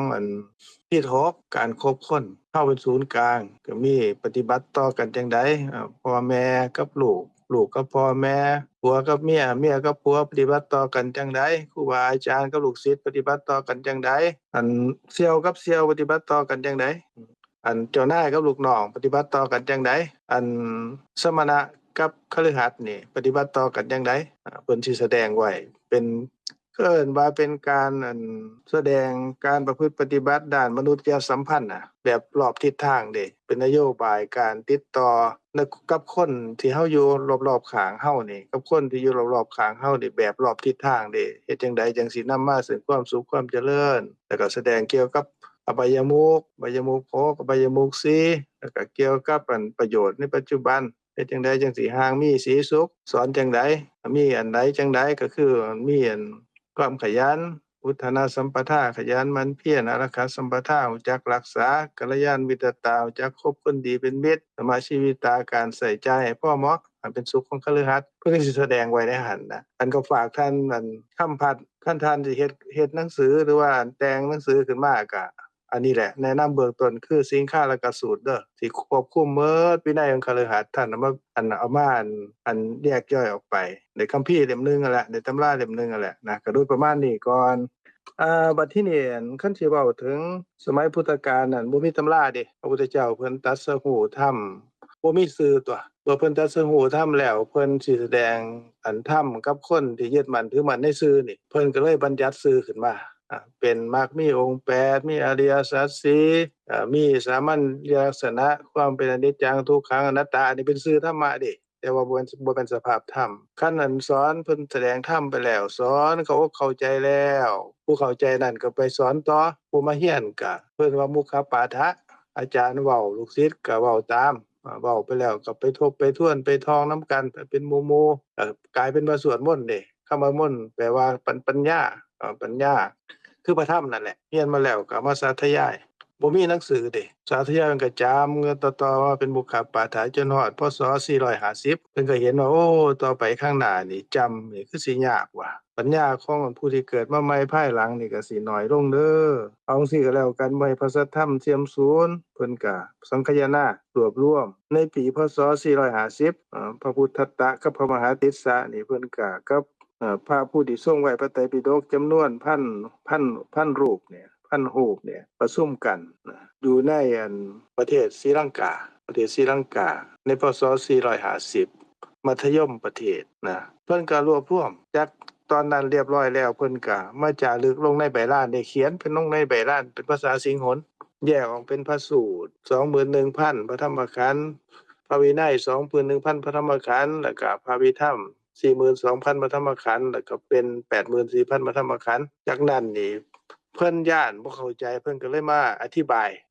ยพระสูตรพระวินัยพระวิธรรมเอิ้นว่าอัตถกถาเป็นภาษาสิงหนอันนั้นเริ่มมีตำรามาอันนี้เขาน้อยเว้าให้ฟังว่าขั้นตอนแรกบ่มีชื่อดอกต่อมาเพิ่นก็เลยมาเขียนจารึกลงมีชื่อบัดทีนี้อันนี้ก็ผ่านไปเนาะพระธรรมทั้งหมดที่พระพุทธเจ้าแสดงกันน่ะตกลงว่าเพิ่นแสดงห้อมลงหม้องเดียวเด้ห้อมลงหม้องใดห้อมลงที่กายของเฮาเนี่ยคำว่ากายของเฮานี่ก็กายะแปลว่าการโฮมกันการประชุมโฮมกันมีรูปกายก็การประชุมโฮมกันของรูปนามกายก็เป็นการประชุมร่วมกันของนามคำว่านามนี่แปลว่าสภาพที่รู้อารมณ์แยกไปเป็น2อย่างคือจิตสภาพรู้สิ่งที่เกิดกับจิตเอิ้นว่าเจตสิกภาษาพวกเขาเอิ้นว่าสิ่งที่เกิดกับจิตภาษาบาลีเพิ่นว่าเจตสิกคือสิ่งที่เกิดกับจิตกับเจตสิกนี่เป็นนามมารวมกันเข้าก็เอิ้นว่านามกายคือการประชุมร่วมกันของนามเนาะตกลงว่ากายของเฮานี่มี2อย่างก็คือรูปกายกับนามกายมารวมกันเข้าก็เป็นเฮานี่แหละก็เป็นทานเป็นผมเป็นทานเป็นขะน้อยเป็นผู้นั้นผู้นี้ก็ฮู้กับรูปกายกับนามกายอันถ้าเว้าโดยย่อก็ว่ากายของเฮานี่เป็นของเฮาเด้เป็นกายของทานคำผัดเป็นกายของทานนางท่องเสงของนางสาครของทานนางศรีไพหรือว่าเป็นของนางศรีสมพรหรือว่าเป็นของผู้ใดก็แล้วแต่ว่ากายของเป็นของเฮาอันนี้เป็นความจริงบ่เป็นความจริงอันนี้เพิ่นว่าความจริงโดยสมมุติเด้โดยสมมุติโดยชื่อเด้ความจริงอันนี้คันสิเว้ากันให้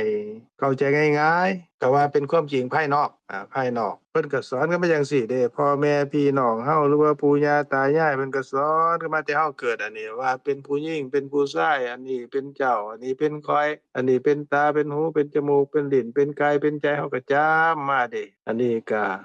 เป็นแขนขาหูตาอันนี้ก็เป็นทรัพย์สมบัติเข้าของเงินทองของเฮาของผู้นั้นผู้นี้เฮาก็จำมาจังซี่เด้อันนี้ความจริงบ่จริงจริงตามสมมุติเพิ่นว่าสมมุติสัจจะหรือว่าเป็นความจริงภายนอกสอนลงอยู่ไสอันนี้อยู่ไสก็อยู่กายของเฮานี่แหละอันที่ขาน้อยเว้าว่าทั้งรูปกายนามกายนี่แหละ ก็ตอนนี้แหละบัดที่นี่ความจริงอันหนึงที่พระพุทธเจ้าเพิ่นสอนน่ะก็สอนลงที่กายของเฮานี่แหละเพิ่นว่าบ่แม่นของเฮาดิอันนี้จริงโดยที่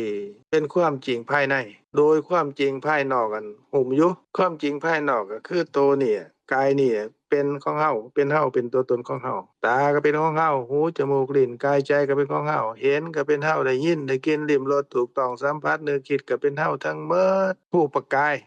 ที่เว้าเมื่อกี้นี่ว่าผมขนเล็บฟันหนังเส้นเอ็นกระดูกเยื่อในกระดูกทั้งหลายทั้งปวงเหล่านี้ก็เป็นเฮาของเฮาตัวตนของเฮาหมดบนของเฮาสิเป็นของไผล่ะ อันนี้ก็เป็นตาของท่านคำพัดอันนั้นก็เป็นตาของท่านนางทองเสงเป็นตาของขาน้อยผู้นั้นผู้นี้หูก็คือกันจมูกลิ้นกายใจก็คือกันเป็นจังซี่เป็นของเฮาเป็นเฮาก็อยู่ในตัวตนของเฮานี่แหละอันนี้ก็เป็นความจริงภายนอกเป็นความจริงสมมุติเด้แต่ว่าพระพุทธเจ้าเพิ่นตรัสว่าความจริงที่บ่มีเสื่อเป็นอนัตตาเด้บ่แม่นตัวตนของเฮาบ่แม่นของเฮาบ่ได้เป็นเฮาเด้เป็นจังยังเป็นจังซั่นก็เพราะว่าแต่ละขณะนี่มีตั้งแต่ความเกิดความแก่และความตายขณะที่เฮาเห็นนี่เห็นก็มีทั้งรูปกายและนามกายนั่นแหละรูปกายก็คือที่เกิดของจิตที่เกิดของจิตหมายความว่าที่เกิดของสภาพรู้อย่างเฮาเห็นนี่เอาง่ายๆก็แล้วกันเห็นเพราะว่าเฮาเข้าใจง่ายได้เห็นอยู่ประจำก็เห็นทางตานี่ล่ะเห็นรูปทางตานี่แหละ จิตอย่างที่ท่านนางศรีไพเพิ่นเว้าถึงเพิ่นเว้าฮอดนั่นน่ะเห็นอันนี้เอิ้นว่าจิตเอิ้นชื่ออีกอย่างหนึ่งว่าจักขุวิญญาณจักขุแปลว่าตาวิญญาณแปลว่าสภาพหูอารมณ์ทางตาพวกเขาเอิ้นว่าเห็นเป็นจิตเด้ได้ยินก็คือกันได้ยินก็เป็นโสตวิญญาณเป็นจิตได้ยินคือสภาพได้ยินได้กลิ่นก็คือกันก็เป็นฆานาวิญญาณเป็นการหูกลิ่นหรือว่าเป็นสภาพหูทางดังทางจมูกนี่แหละการหูรสก็คือกันก็เป็นจิตสภาพหูเด้สภาพหูเพิ่นว่าสิวหาวิญญาณคือหูอารมณ์ทางลิ้นทางกายล่ะทางกายก็กายวิญญาณเด้กายะแปลว่าสภาพหูปกายที่โฮมกันนี่แหละหูทางกายวิญญาณหรือว่าจิตเพิ่นว่ากายวิญญาณหรือว่ากายที่เกิดขึ้นทางจิตก็หัวอารมณ์หูสิ่งที่มากระทบทางกายความร้อนแน่ความเย็นแน่ความร้อนความหนาวสิ่งที่แข็งสิ่งที่อ่อนสิ่งที่มากระทบพัดไปพัดมาการตึงการไหวกระทบกาย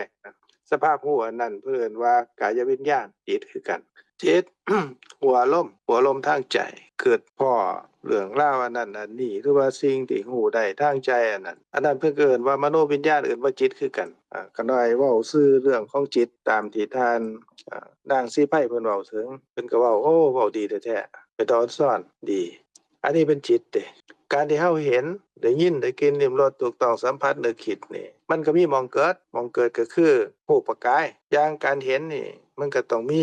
ที่เกิดของจิตเห็นรูปกายอันนี้เพิ่นว่าจักขุวัตถุแปลว่าที่เกิดของจิตก็ประกอบไปด้วยรูป10รูปด้วยกันเด้เอามาโฮมกันเข้าเป็นที่เกิดของจักขุวิญญาณหรือจิตเห็นจักขุวิญญาณที่เกิดขึ้นนั่นนี่ก็ต้องมีสิ่งที่เกิดกับจิตเด้เพราะว่าจิตมันสิเกิดซื่อๆบ่ได้คันเว้าถึงจิตเป็นใหญ่เป็นประธานตามที่ท่านศรีไพเพิ่นพูดเว้าถึงอันน่ะก็ถูกต้องแล้วล่ะจิตเป็นใหญ่เป็นประธานในการโหอารมณ์แต่ว่าคันเว้าถึงจิตนั่นก็ต้องมีความหมายถึงสิ่งที่เกิดกับจิตนำเด้เพราะว่าจิตมันเกิดเองบ่ได้จิตมันต้องมีผู้ซอยเพิ่นว่าเจตสิกต้องเกิดกับจิตก็อาศัยเจตสิกก็อาศัยจิตคือกันกับคนบ่มีแรงน่ะเบิดแรงลุกขึ้นก็บ่ได้ก็เลยมีไม้เท้าหรือว่ามีไม้มีหยังที่ดึงโตขึ้นไปนะเจตสิกก็คือกันเป็นซอยจิตให้รู้อารมณ์จิตก็อาศัยเจตสิกก็อาศัยจิตประกอบกันเข้าก็หัวอารมณ์ตกลงว่าในการเห็นเทื่อนึงนี่นอกจากรู้เป็นที่เกิดของจิตแล้วก็ต้องจิตสภาพรู้เกิดขึ้นในขณะที่เกิดขึ้นนั่นก็มีเจตสิกได้เพิ่นว่าผัสสะเจตสิกทำกิจกระทบอิหยังกระทบสีหรือว่ารู้ที่อยู่ภายนอกนั่นน่ะกระทบกันเข้ามาโฮมมันเข้าเพิ่นว่าโฮมมันเข้าอันนี้เพิ่นเอิ้นว่าอายตนะเด้อายตนะแปลว่ามาต่อกันเข้าเอามาโฮมมันเข้าในผัสสะเจตสิกนั่นก็สิมีเวทนาความรู้สึกเจตสิกอันนึงเกิดนำแล้วก็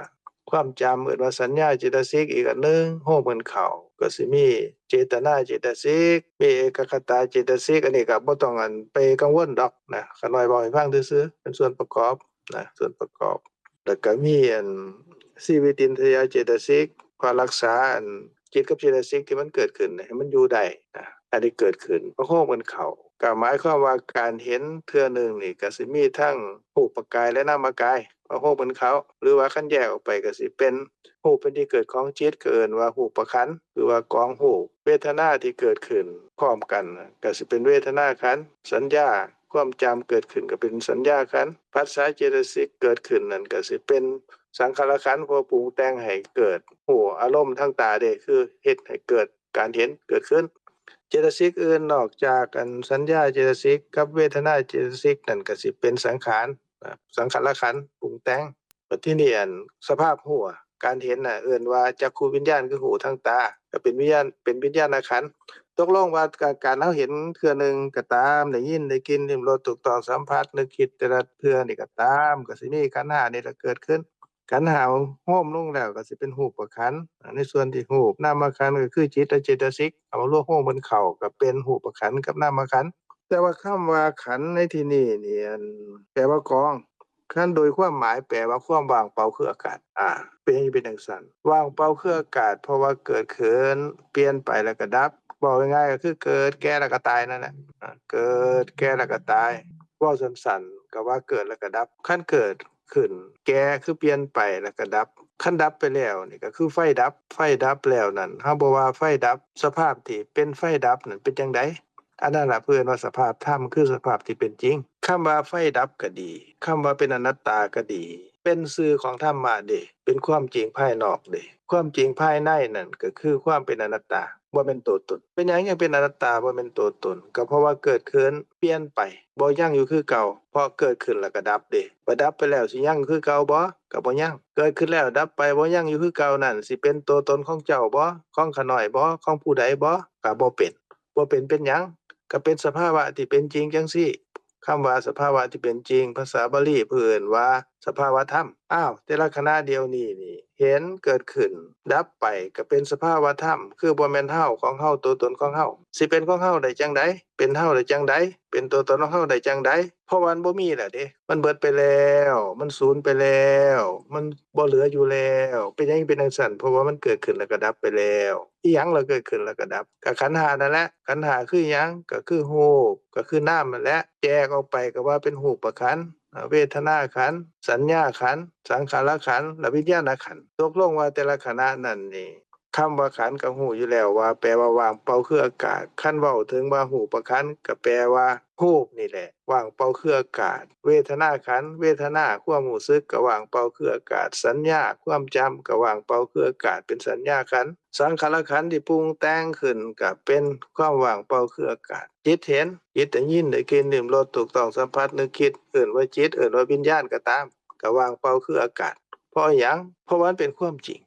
คือหยังคือธรรมะเป็นหยังจะเป็นความจริงเป็นหยังจะเป็นธรรมะเพราะว่ามันเกิดขึ้นแล้วบ่เหลืออยู่เป็นหยังจะบ่เหลืออยู่เพราะมันดับไปแล้วคันดับไปแล้วสิยังคือเก่าบ่ยังคันยังคือเก่าแล้วมันสิเป็นเฮาเป็นเขาเป็นบุคคลตัวตนได้บ่เป็นบ่เป็นเพราะหยังเพราะว่ามันเป็นอนัตตาเป็นจังได๋มันก็ว่างเปล่าคืออากาศเป็นหยังจะเป็นจังซั่นเพราะว่ามันเกิดขึ้นแล้วก็ดับแต่ละขณะชื่อที่ข้าน้อยเว้ามาทั้งเบิดเนี่ยเป็นความจริงภายนอกคำว่าความจริงภายนอกคือเป็นสื่อธรรมะเด้แต่ว่าความจริงภายในนั่นนี่บ่มีสื่อแต่ว่าเป็นความเข้าใจที่เกิดขึ้นคำว่าความเข้าใจก็เป็นสื่อความเข้าใจเป็นจังได๋บ่มีสื่อข้าน้อยเว้าว่าไฟเกิดแล้วก็ดับเฮาบ่เว้าว่าไฟเกิดไฟดับการบ่มีไฟอยู่แล้วนั่นล่ะเป็นจังได๋เข้าใจจังซั่นแหละโดยบ่มีสื่อแต่ละขณะเดียวนี้ขณะที่เห็นได้ยินได้กินลิ้มรสถูกต้องสัมผัสนึกคิดก็มีรูปกายกับนามกายนี่แหละเกิดขึ้นขันธ์5นี่แหละเกิดขึ้นขันธ์5นามกายรูปกายน่ะเกิดขึ้นแล้วก็เปลี่ยนไปแล้วก็ดับคือเกิดแก่แล้วก็ตายอันนี้เป็นสื่อเด้อันดับไปแล้วก็เป็นสภาวะธรรมอันหนึ่งเป็นอนัตตาบ่แม่นตัวตน อันนี้ก็เป็นสื่อเด้สภาพที่บ่มีตัวตนเป็นจังไดอันนั้นท่านทั้งหลายต้องพิจารณาไตร่ตรองแล้วพิจารณาไตร่ตรองอีกทีละเล็กทีละน้อยทีละเล็กทีละน้อยเด้ความเข้าใจเกิดขึ้นบ่มีสื่อน่ะฮู้ตามความเป็นจริงว่าโอ้เป็นจังซี่ตัวนี้ที่เพิ่นว่าอันตาก็บ่แม่นของเฮาหูจมูกลิ้นกายใจก็บ่แม่นของเฮาโอ้แม่นของเฮาแม่นอยู่โดยสมมุติแม่นความจริงที่เป็นความจริงอันอยู่ทางนอกบ่แม่นความจริงทางในแต่ความจริงอยู่ทางในที่ซื่อห่อหุ้มอยู่เนี่ยโอ้เป็นสภาวะที่คือกันหมดคือเป็นอนัตตาเป็นสภาวะที่ว่างเปล่าจากความเป็นเฮาของเฮาตัวตนของเฮานี่ขาน้อยก็เปรียบเทียบให้เบิ่งอยู่เรื่อยๆว่ากำแพงแก้วท่านทั้งหลายก็คือสิเคยเห็นกำแพงแก้วผู้บ่เคยเห็นเนี่ยบัดกำแพงแก้วได้ยินชื่อว่ากำแพงแก้วมีอยู่ในวัดนั้นวัดนี้นี่ก็คิดไปต่างๆนานาเด้ว่าสิเป็นจังไดน้อสิเอาเพชรเอาพลอยเอาแก้วเอาแหวนเงินทองนั่นไปเฮ็ดใส่กำแพงใบยาวงามเหลื่อมพร่าๆจังซั่นบ่เคยเห็นก็เฮาไปเว้าผู้อื่นฟังเฮาก็บอกว่าวัดนั้นก็มีกำแพงแก้วเด้วัดพุ่นก็มีวัดพุ่นก็มีโอ้ยงามหลายเป็นจังซั่นจังซี่เฮาก็คิดเด้มื้อดีคืนดีก็พากันไปก็ไปเบิ่งกำแพงแก้วเพิ่นเฮ็ดอยู่รอบโบสถ์โอ้กำแพงแก้วเป็นจังซี่ตัวนี้บ่ได้เป็นคือเฮาเข้าใจซะแล้วความเข้าใจที่เคยเข้าใจจังซี่นี่เปลี่ยนไปฮู้ว่ากำแพงแก้วนั้นมันเป็นอิฐเป็นปูนเพิ่นเอามาก่อขึ้นรอบอันโบสถ์เป็นจังซี่บ่แม่นแบบเฮาเข้าใจแล้วตัวนี้ความเข้าใจอันนั้นบ่มีชื่อเด้มันก็หายไปแล้วเด้ความเข้าใจผิดความเห็นผิดบัดนี้เฮาย่างกลับมาจากไปเบิ่งกำแพงแก้วแล้วมีคนมาถามว่าจะมาแต่ไสน้อหมู่เจ้าโอ้ยข้าน้อยก็ไปเบิ่งกำแพงแก้วมาไปเห็นมาแล้วอยู่วัดนั้นมีกำแพงแก้วอันคำเว้ากับความเข้าใจระหว่างก่อนไปกับหลังจากไปเว้าถึงกำแพงแก้วนี่แม่นเว้าชื่ออันเก่านั่นแหละแต่ว่าความเข้าใจมันต่างกันความเข้าใจนั้นเป็นจังไดเปรียบเทียบก็คือขณะนี้บ่มีเฮาเป็นอนัตตาเป็นสภาวะที่ว่างเปล่าว่างเปล่าว่างเปล่าว่างเปล่าทั้งตาก็ว่างเปล่าหูจมูกลิ้นกายใจในขณะที่เฮาเห็นเกิดขึ้นแล้วก็ดับไปแปรเปลี่ยนไป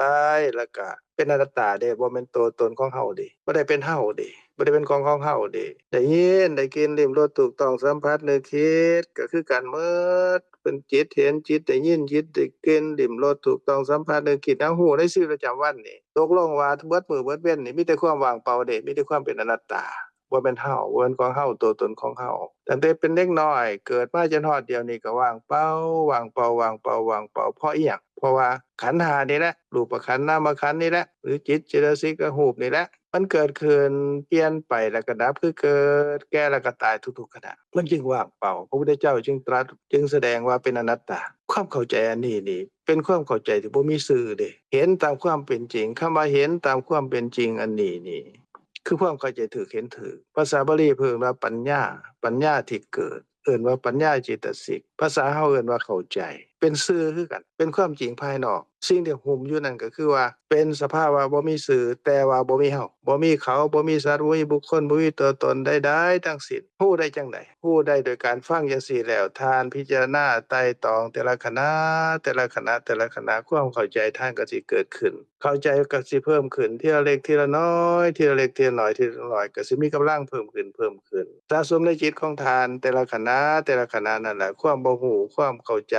เกิดขึ้นนั่นความบ่เข้าใจความเข้าใจผิดว่าเป็นเฮาของเฮาตัวตนของเฮาก็สิน้อยลงเอาละคราวนี้เฮามาเว้าถึงความจริงที่ท่าน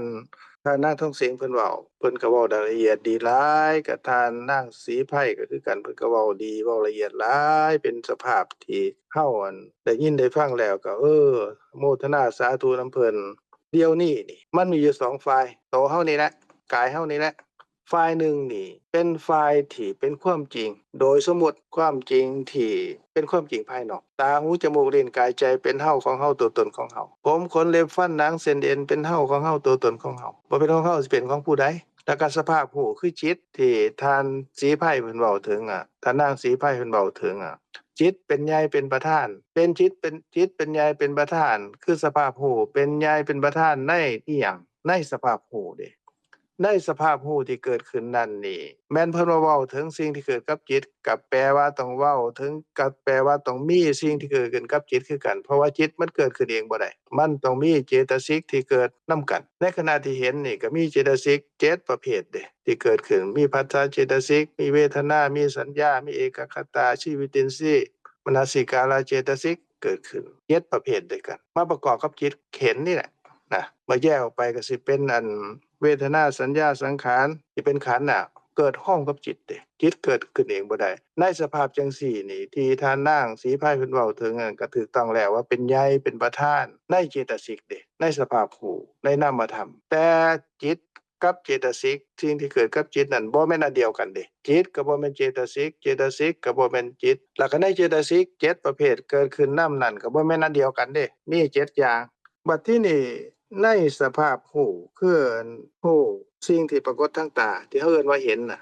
เห็นก็เป็นเห็นเด้หมายความว่าเป็นสภาพรูปอารมณ์เท่านั้นรูปที่ปรากฏทางตานั้นก็บ่แม่นเห็นเด้รูปก็เป็นรูปต่างกันเด้บัดนี้รูปเป็นที่เกิดของจิตเห็นที่เอิ้นว่าจักขุวัตถุมีรูป10รูปที่ประกอบกันเข้าห้องมันเข้านั่นน่ะเป็นที่เกิดของจิตเห็นเอิ้นว่าจักขุวัตถุอันนั้นก็บ่แม่นจิตเห็นเด้จิตก็บ่แม่นรูปที่เป็นที่เกิดของจิตแล้วก็บ่เป็นรูปที่ปรากฏให้รู้ได้สภาพรู้คือจิตเห็นนั่นก็บ่แม่นรูปที่เป็นที่เกิดบ่แม่นรูปที่เป็นที่เกิดของจิตบ่เป็นรูปที่รู้ได้ทางตาเป็นคนละอย่างกันเจตสิกก็บ่เป็นรูปที่เป็นที่เกิดของจิตบ่เป็นรูปที่ปรากฏให้รู้ได้ทางตาเจตสิกก็เป็นเจตสิกบ่เป็นจิตตกลงว่าที่เห็นเทื่อนึงนี่บ่มีความเป็นเจ้าบ่มีความเป็นขน้อยมีความเป็นไผเป็นรูปแล้วก็เป็นจิตสภาพรูปแล้วก็เป็นเจตสิกที่เกิดกับจิตแล้วก็เป็นอารมณ์หมายความว่าสิ่งที่จิตรู้คือรูปที่ปรากฏทางนอกมาห้องมันเข้ามีความเป็นทานมีความเป็นขน้อยมีความเป็นของทานของขน้อยมีความเป็นตัวตนของทานเป็นตัวตนของขน้อยในหันบ่มีโดยสภาพของเขามาห้องมันเข้านั้นบ่มีความเป็นทานเป็นขน้อยบ่มีความเป็นอัตตาตัวตนอีหยังมันเป็นสภาพรูปจิตเจตสิกคือรูปกับนามเท่านั้นห้องมันเข้าเกิดขึ้นบัดทีนี้เป็นไปจังได๋ตามที่ท่านนั้นนางทองเสงเพิ่นเว้าถึงเป็นอริยสัจอ้าวอริยสัจก็เป็นชื่อเด้ชื่อของธรรมะชื่อนี้หุ้มห่ออิหยังไว้คำว่าอริยสัจแปลว่าความจริงความจริงที่นำไปจนถึงที่สุดแล้วก็ยังจริงอยู่จังซั่นแหละความจริงอันนี้คือหยังก็คือรูปกับนามที่เกิดขึ้นนั่นนี่เป็นอีหยังเมื่อเกิดขึ้นแล้วก็ต้องแก่แล้วก็ต้องตายการเห็นเทื่อนึงการได้ยินเทื่อนึงการได้กินลิ้มรสถูกต้องสัมผัสนึกคิดเทื่อนึงเกิดขึ้นก็คือรูปขันธ์และนามขันธ์หรือขันธ์ห้าคือรูปเวทนาสัญญาสังขารวิญญาณนั่นแหละคันฮ้องมันเข้าแล้วก็ว่าเป็นรูปกับนามเกิดขึ้นคันเกิดขึ้นแล้วนี่ก็ต้องเปลี่ยนไปเด้เปลี่ยนไปแล้วก็ต้องดับไปเด้ตามที่ขาน้อยเว้าให้ฟังก่อนหน้านี้เห็นเทื่อนึงเกิดขึ้นนั่นก็ต้องแก่แล้วก็ต้องตายคำว่าแก่ก็หมายความว่าเปลี่ยนไปจากเก่าคำว่าตายก็หมายความว่าดับเกิดขึ้นแล้วก็ดับอันนี้เป็นทุกขาริยสัจเด้แม่นบ่เว้าว่าเป็นทุกขาริยสัจก็เป็นจังซี่คือบ่มีทานบ่มีขาน้อยบ่มีผู้ใดมีแต่สภาพที่เป็นจริงจังซี่คันเห็นเกิดขึ้นได้ยินได้กินลิ้มรสถูกต้องสัมผัสนึกคิดเกิดขึ้นเป็นท่านเป็นของผมเป็นของข้าน้อยเป็นของไผก็แล้วแต่เป็นของเที่ยงเป็นอัตตาตัวตนอันนี้เป็นฝ่ายของการยึดมั่นถือมั่นเป็นการอยู่ในฝ่ายของอิหยังในฝ่ายของความบ่ฮู้ว่าตอนนี้มีตั้งแต่เกิดแก่แล้วก็ตายเห็นได้ยินได้กินลิ้มรสถูกต้องสัมผัสคือรูปธรรมนามธรรมเกิดขึ้นนี่ก็มีทั้งเกิดแก่แล้วก็ตายคือเกิดแล้วก็ดับเกิดแล้วก็ดับเกิดแล้วก็ดับเด้บ่ฮู้ตามความเป็นจริงจังซี่นี่เพิ่นว่าเป็นเหตุแห่งทุกข์เด้เป็นหยังจะเป็นเหตุแห่งทุกข์บ่ฮู้ว่าตอนนี้เห็นเป็นธรรมะได้ยินได้กินลิ้มรสถูกต้องสัมผัสนึกคิดเป็นธรรมะคือเป็นทุกขาริยสัจนั่นแหละว่าเกิดแก่แล้วก็ตายบ่ฮู้จังซี่ก็เลยกลายเป็นว่าฮู้ว่าเป็นเฮาเห็นฮู้ว่าเป็นเฮาได้ยินได้กินลิ้มรสถูกต้องสัมผัสนึกคิดฮู้ว่าเป็นของเฮาเป็นเฮาตัวตนของเฮาดิเป็นสิ่งที่เที่ยงตัวเป็นสิ่งที่แน่นอนเป็นของเฮานี่แหละบ่เป็นของเฮาสิเป็นของไผเห็นก็เป็นเฮาเห็นนี่แหละสิเป็นผู้ใดล่ะเห็นสิเป็นว่างเปล่าจังได๋เพราะอิหยังเป็นจังซั่นเพราะบ่ฮู้ตามความเป็นจริงเพิ่นว่าอวิชชานี่แหละเว้าอีกชื่อหนึ่งเพิ่นว่าโมหะเพิ่นก็เอิ้นว่าเป็นเจตสิกคือโมหะที่เกิดกับจิตสิ่งที่เกิดกับจิตเอิ้นว่าเจตสิกความบ่ฮู้ตามความเป็นจริงว่าแต่ละขณะเดียวนี้เกิดแก่แล้วก็ตายเพิ่นว่าเป็นโมหะคำว่าโมหะคือความบ่ฮู้มันปิดบังบ่ให้เฮาฮู้ว่าตอนนี้บ่มีเฮาบ่ฮู้ว่าตอนนี้เกิดแก่แล้วก็ตายคือเกิดแล้วก็ดับบ่ฮู้จังซี่แล้วก็เลยเป็นเฮาเด้เป็นเฮาเห็นเฮาได้ยินได้กินลิ้มรสถูกต้องสัมผัสนึกคิดเด้ เห็นได้ยินได้กินลิ้มรสถูกต้องสัมผัสในสิ่งที่ดีเนาะอยากได้เด้จิตของต้องการอยากได้อันเพิ่นก็ว่าโลภะก็เป็นเจตสิกเกิดกับจิตเด้โลภะก็กลายเป็นเฮาเด้โอ้ยคันบ่แม่นข่อยอยากได้ผู้ใดล่ะสิอยากได้ข้าน้อยนี่ล่ะอยากได้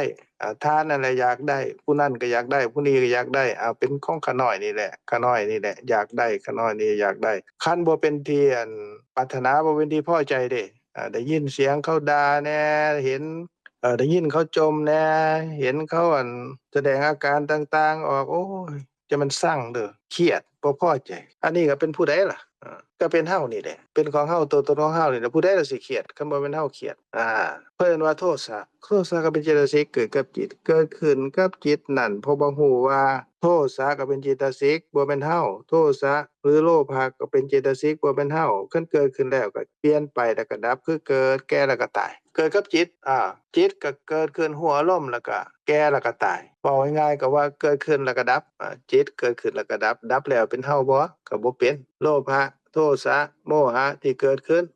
เป็นเฮาบ่เป็นเฮาเกิดขึ้นแล้วก็ดับแต่ว่าเฮาบ่ฮู้ตามความเป็นจริงเพิ่นว่าโมหะที่ปิดบังอันนี้บ่เห็นสภาพธรรมตามความเป็นจริงเพิ่นจึงเอิ้นว่าทุกขสมุทัยเด้จิตเป็นใหญ่เป็นประธานในการฮู้กลายเป็นว่าจิตก็เป็นของเฮาเด้เจตสิกที่เกิดกับจิตเป็นโลภะเจตสิกโทสะเจตสิกก็เป็นเฮาเป็นของเฮาตัวตนของเฮานี่แหละเป็นเฮาเด้เพราะอิหยังเพราะบ่ฮู้ว่าแต่ละขณะนั้นเกิดแก่แล้วก็ตายคือเกิดแล้วก็ดับเป็นจังซี่เฮาก็เว้าด้วยความเป็นเฮาเฮ็ดทางกายก็ด้วยความเป็นเฮาเพิ่นเอิ้นว่าเป็นไปในส่วนที่เป็นเฮาทั้งเป็นกุศลทั้งเป็นอกุศลเป็นเฮาหมดเพราะบ่ฮู้ว่าแต่ละขณะนั้นเกิดแก่แล้วก็ตายหรือเกิดแล้วก็ดับเพิ่นจึงเอิ้นว่าเป็นทุกขสมุทัยเด้เป็นเหตุที่ให้เกิดทุกข์อันนี้ฝ่ายเฮาเด้ตั้งแต่เฮาเกิดมาจนฮอดเดี๋ยวเนี่ยเห็นก็เป็นเฮาได้ยินได้กินลิ้มรสถูกต้องสัมผัสนึกคิดก็คือจิตที่ทานนั่นนางศรีไพเพิ่นเว้าถึงนั่นแหละจิตเป็นใหญ่เป็นประธานแต่ว่าเฮาบ่ฮู้ว่าจิตนั่นเป็นจิตเป็นสภาพรู้ซื่อๆบ่มีเฮาในหัน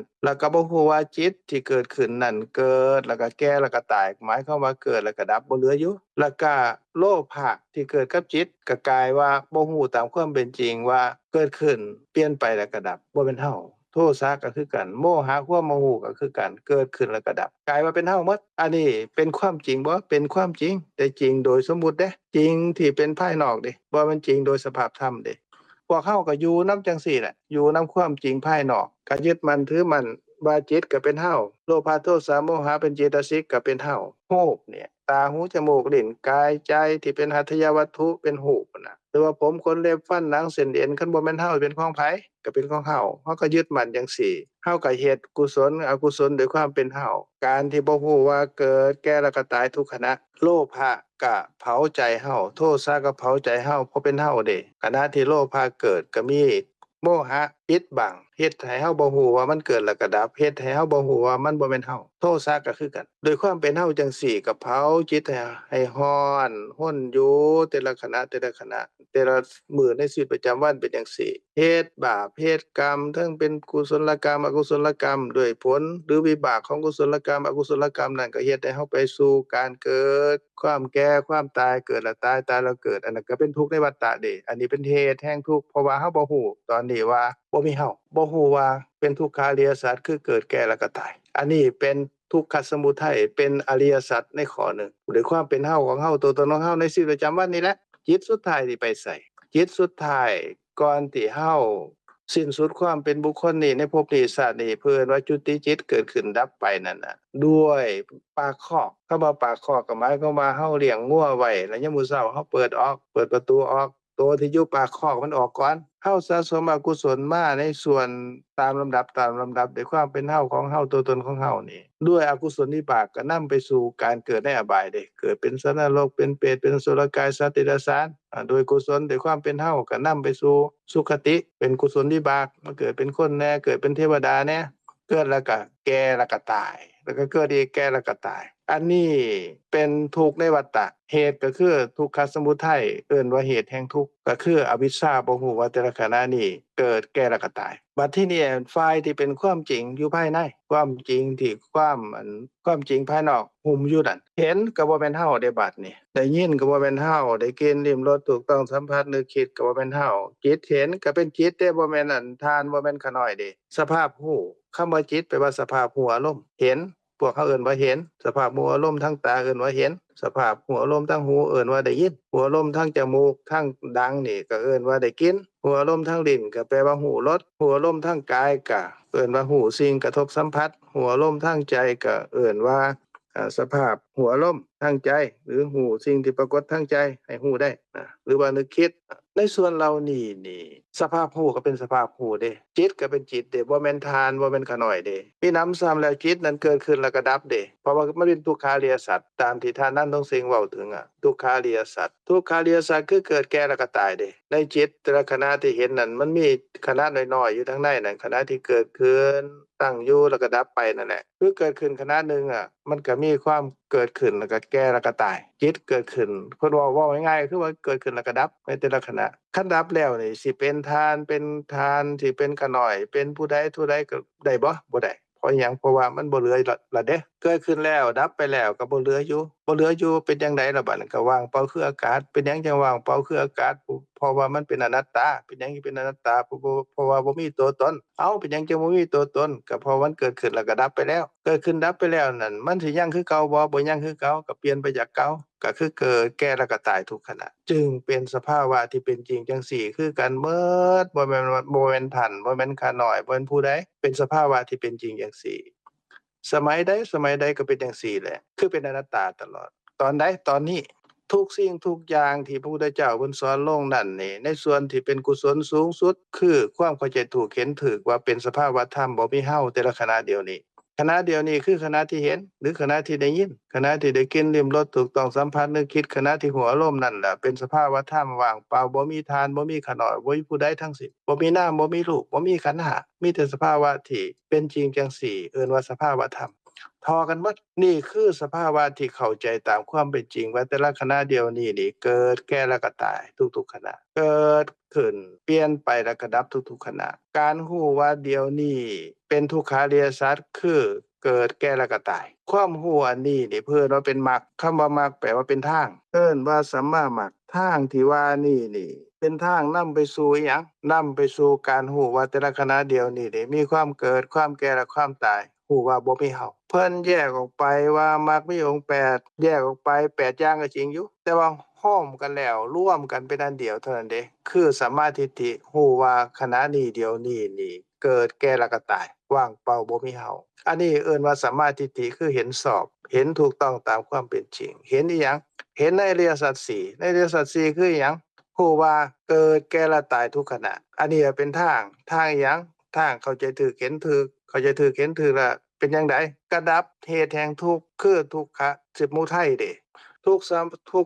ขสมุทัยนั่นคือบ่ฮู้ว่าแต่ละขณะนี้เกิดแก่แล้วก็ตายหรือเกิดดับเป็นความเข้าใจผิดเห็นผิดว่าเป็นเฮาของเฮาตัวตนของเฮาที่เฮาเห็นเฮาได้ยินได้กินลิ้มรสถูกต้องสัมผัสในทางตาหูจมูกลิ้นกายใจเป็นความเข้าใจผิดเห็นผิดว่าเป็นสิ่งที่เที่ยงเป็นสุขเป็นอัตตาตัวตนของเฮาบัดนี้เข้าใจตามความเป็นจริงเพิ่นว่ามรรคเนี่ยคือทางดับความบ่เข้าใจดับความเข้าใจผิดนั่นก็ฮู้ว่าแต่ละขณะนี่มีแต่สภาวะธรรมเด้บ่แม่นเฮาของเฮาตัวตนของเฮาฮู้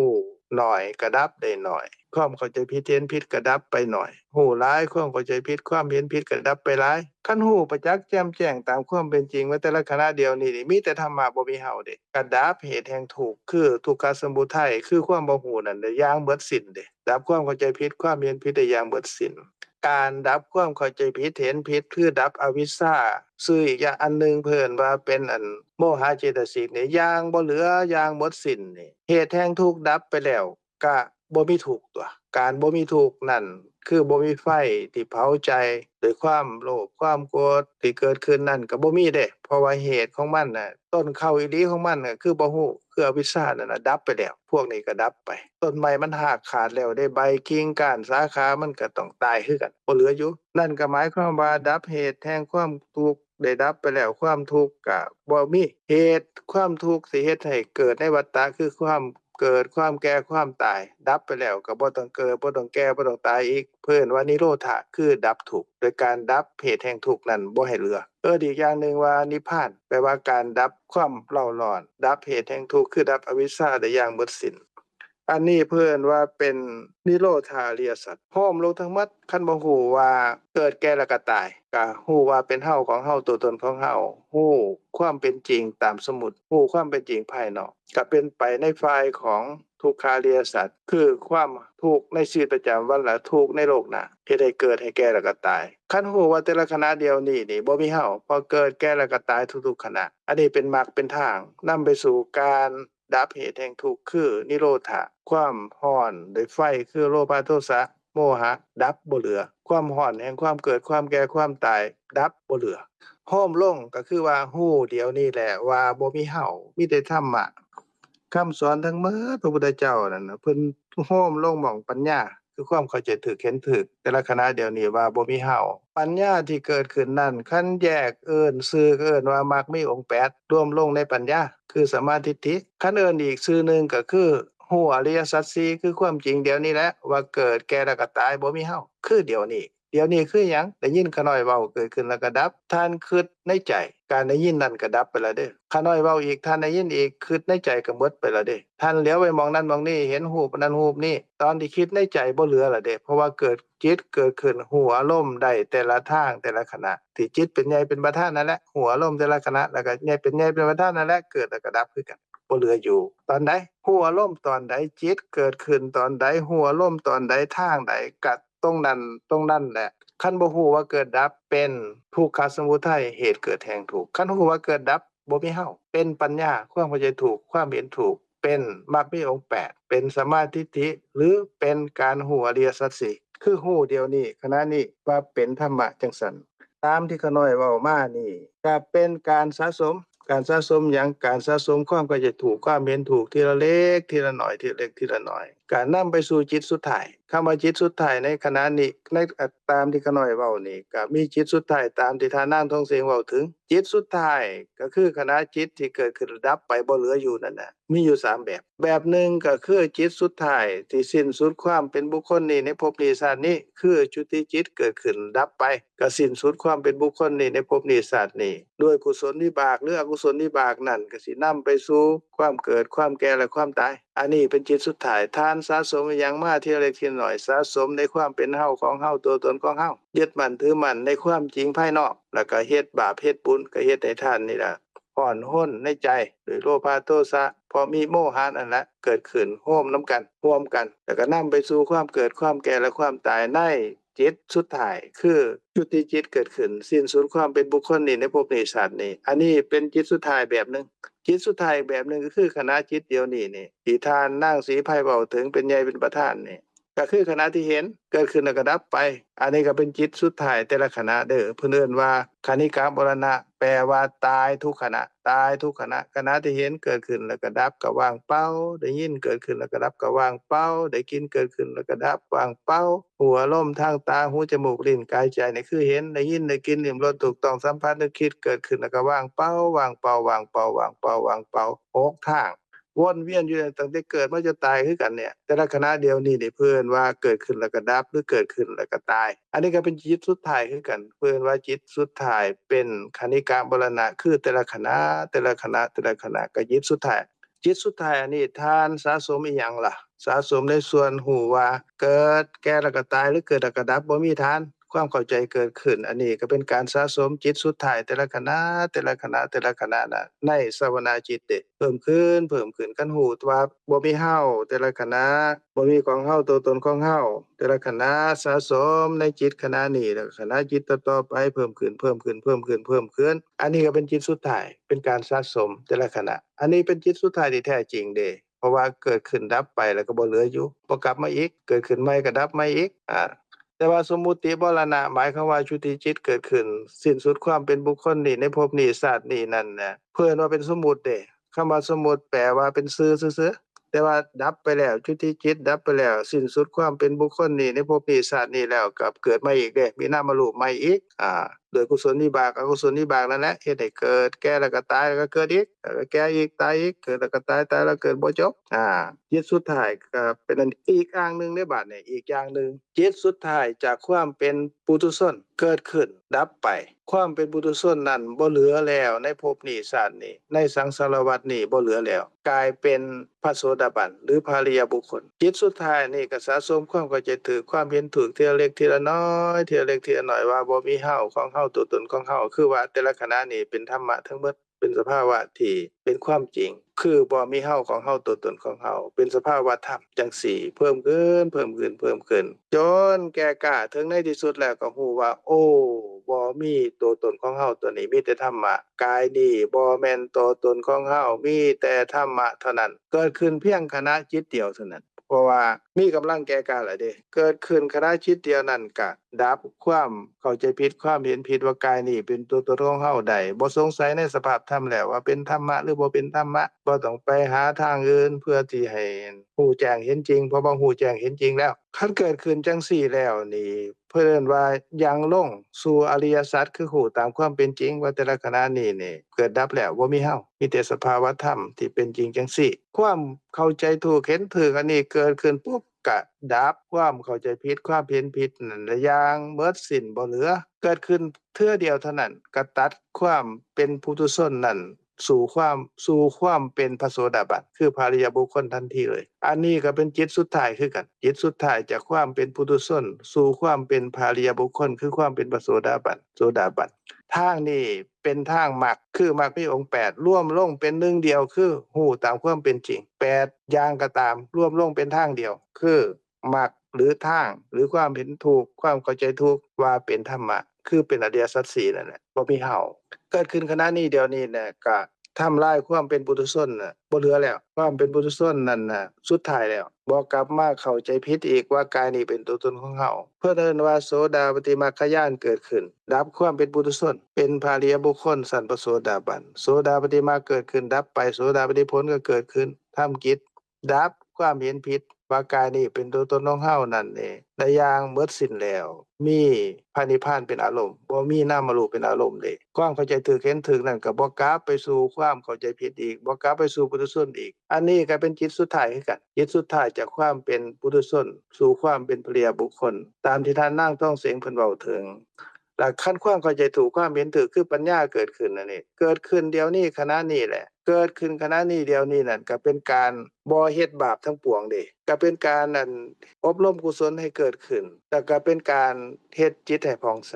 ตามที่ท่านนางสาครเพิ่นเว้าถึงคือปัญญาหรือกุศลที่เกิดขึ้นตอนใดตอนนั้นแหละก็เป็นเฮ็ดทั้ง3อย่างนั่นแหละบ่ทำบาปทั้งปวงยังกุศลให้ถึงพร้อมจิตผ่องใสอันนี้กุศลเกิดขณะใดก็เป็นทั้ง3อย่างเนี่ยโดยเฉพาะอย่างยิ่งกุศลที่เป็นปัญญานี่ความเข้าใจถูกความเป็นถูกคู่ว่าเดียวนี่แหละเป็นอริยสัจ4คือบ่มีเฮาเป็นธรรมะอันเดียวนี่แหละเกิดขึ้นการหลุดพ้นจากการทำบาปทั้งปวงกุศลเกิดขึ้นถึงพร้อมในขณะเดียวกันทั้ง3อย่างเลยนี่คือพระธรรมที่มีฤทธิ์เป็นอานุภาพกันฮู้เดียวนี้ว่าเกิดดับบ่มีเฮาก็เฮ็ดให้ความเป็นปุถุชนนี่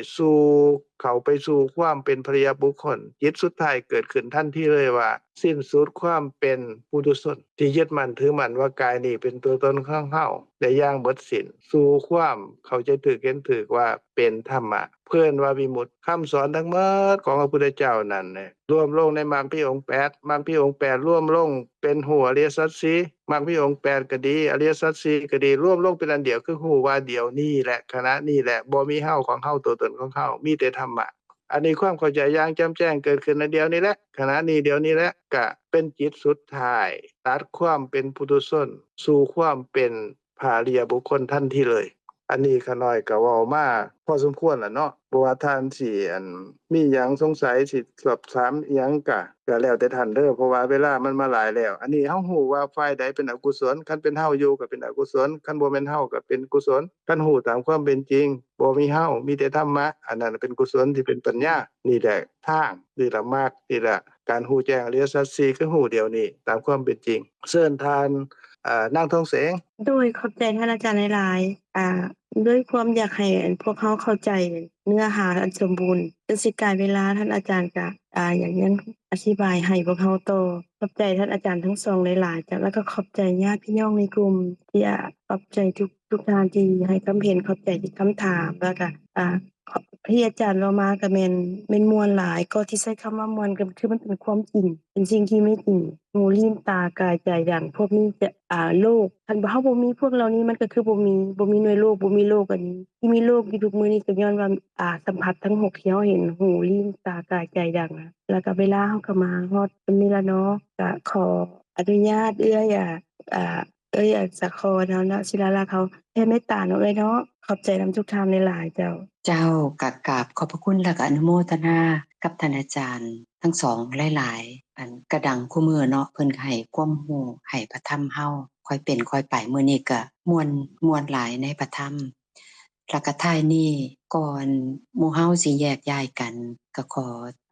เชิญพี่น้องหมู่เฮามาร่วมกันกราบนอบน้อมแด่องค์สมเด็จพระสัมมาสัมพุทธเจ้าผู้เป็นพระอรหันต์ตรัสรู้ชอบได้ด้วยพระองค์เองผู้ถึงพร้อมด้วยวิชาและจรณะผู้เสด็จไปดีแล้วผู้ฮู้แจ้งโลกเป็นคู่ผู้ฝึกบุรุษที่สมควรฝึกได้อย่างบ่มีไผยิ่งกลัวผู้เป็นศาสดาของเทวดาและมนุษย์ทั้งหลายผู้จำแนกแจกแจงพระธรรมอันประเสริฐกราบนอบน้อมแด่พระธรรมคำสอนที่พระองค์ทรงเคารพบูชาเป็นธรรมที่ผู้ศึกษาและปฏิบัติเพิ่งปรากฏชัดได้ด้วยตัวเอง